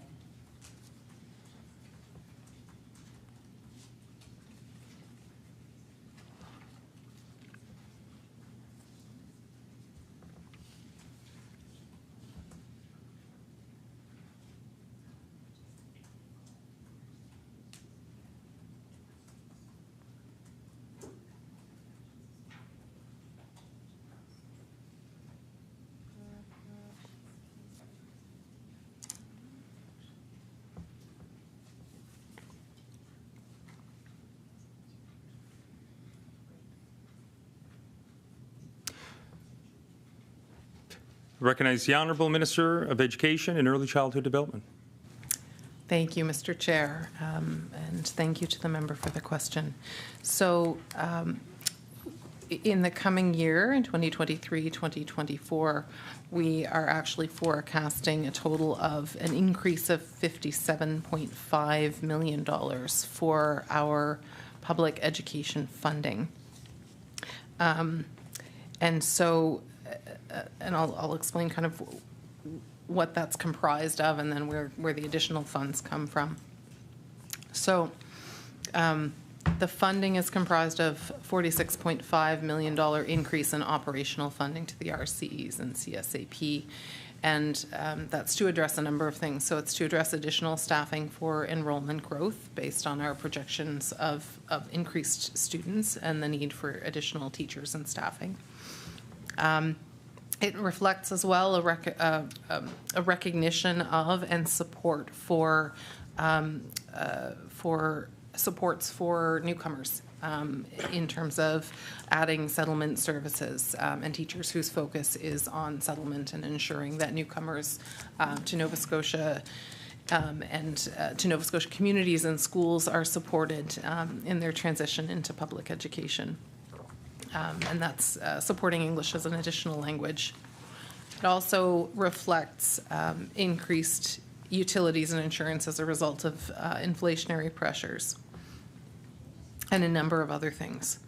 The reason it's not showing up, though, in that line item as totaling $57.5 million is the line item that you're seeing as the provincial contribution. But our public education is also funded in part through the municipal education tax. So the funding comes from those streams, and both of those together total a $57.5 million increase to support those inflationary and growth pressures. I recognize the Honourable Member for Fairview Clayton Park with approximately 3 minutes. Okay, thanks. So I mean, I can't do that math fast enough, but so with that increase, does that mean that we are matching at inflation? Because these operational costs are really external costs more than anything else. You can't, it's not things that you can do in-house, it's things that you're reliant to the general public to go out there and do. So that's kind of the sticking point where it is money that you don't really have a lot of control over what the costs are going to be. So is that 57.9, does that match us to inflation or get us closer up to inflation? Anybody, any math nerds over there? No? Know the answer to that?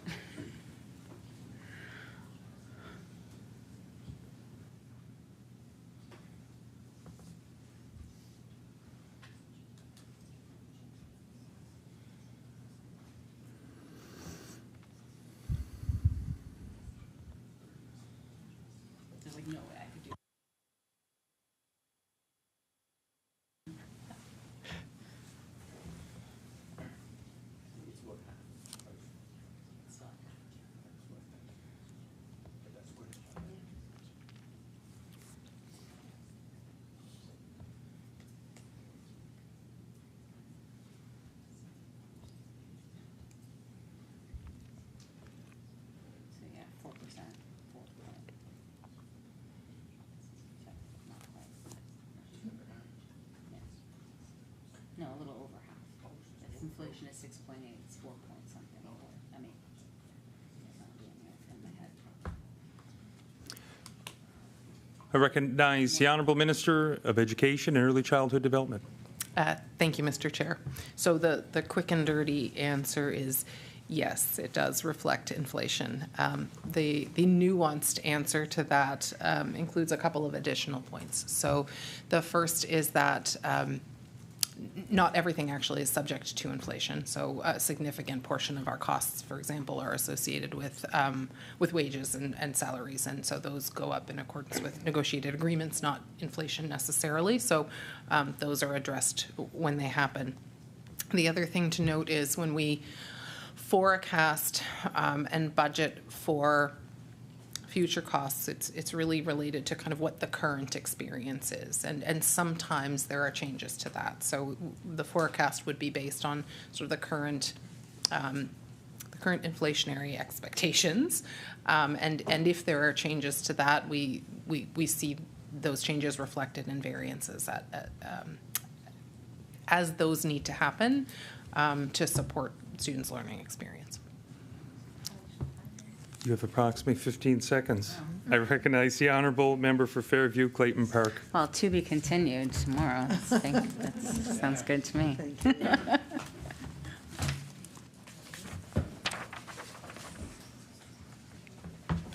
Order. It's now 9:21 p.m.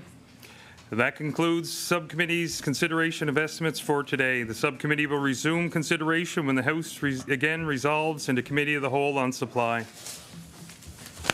Meeting is adjourned.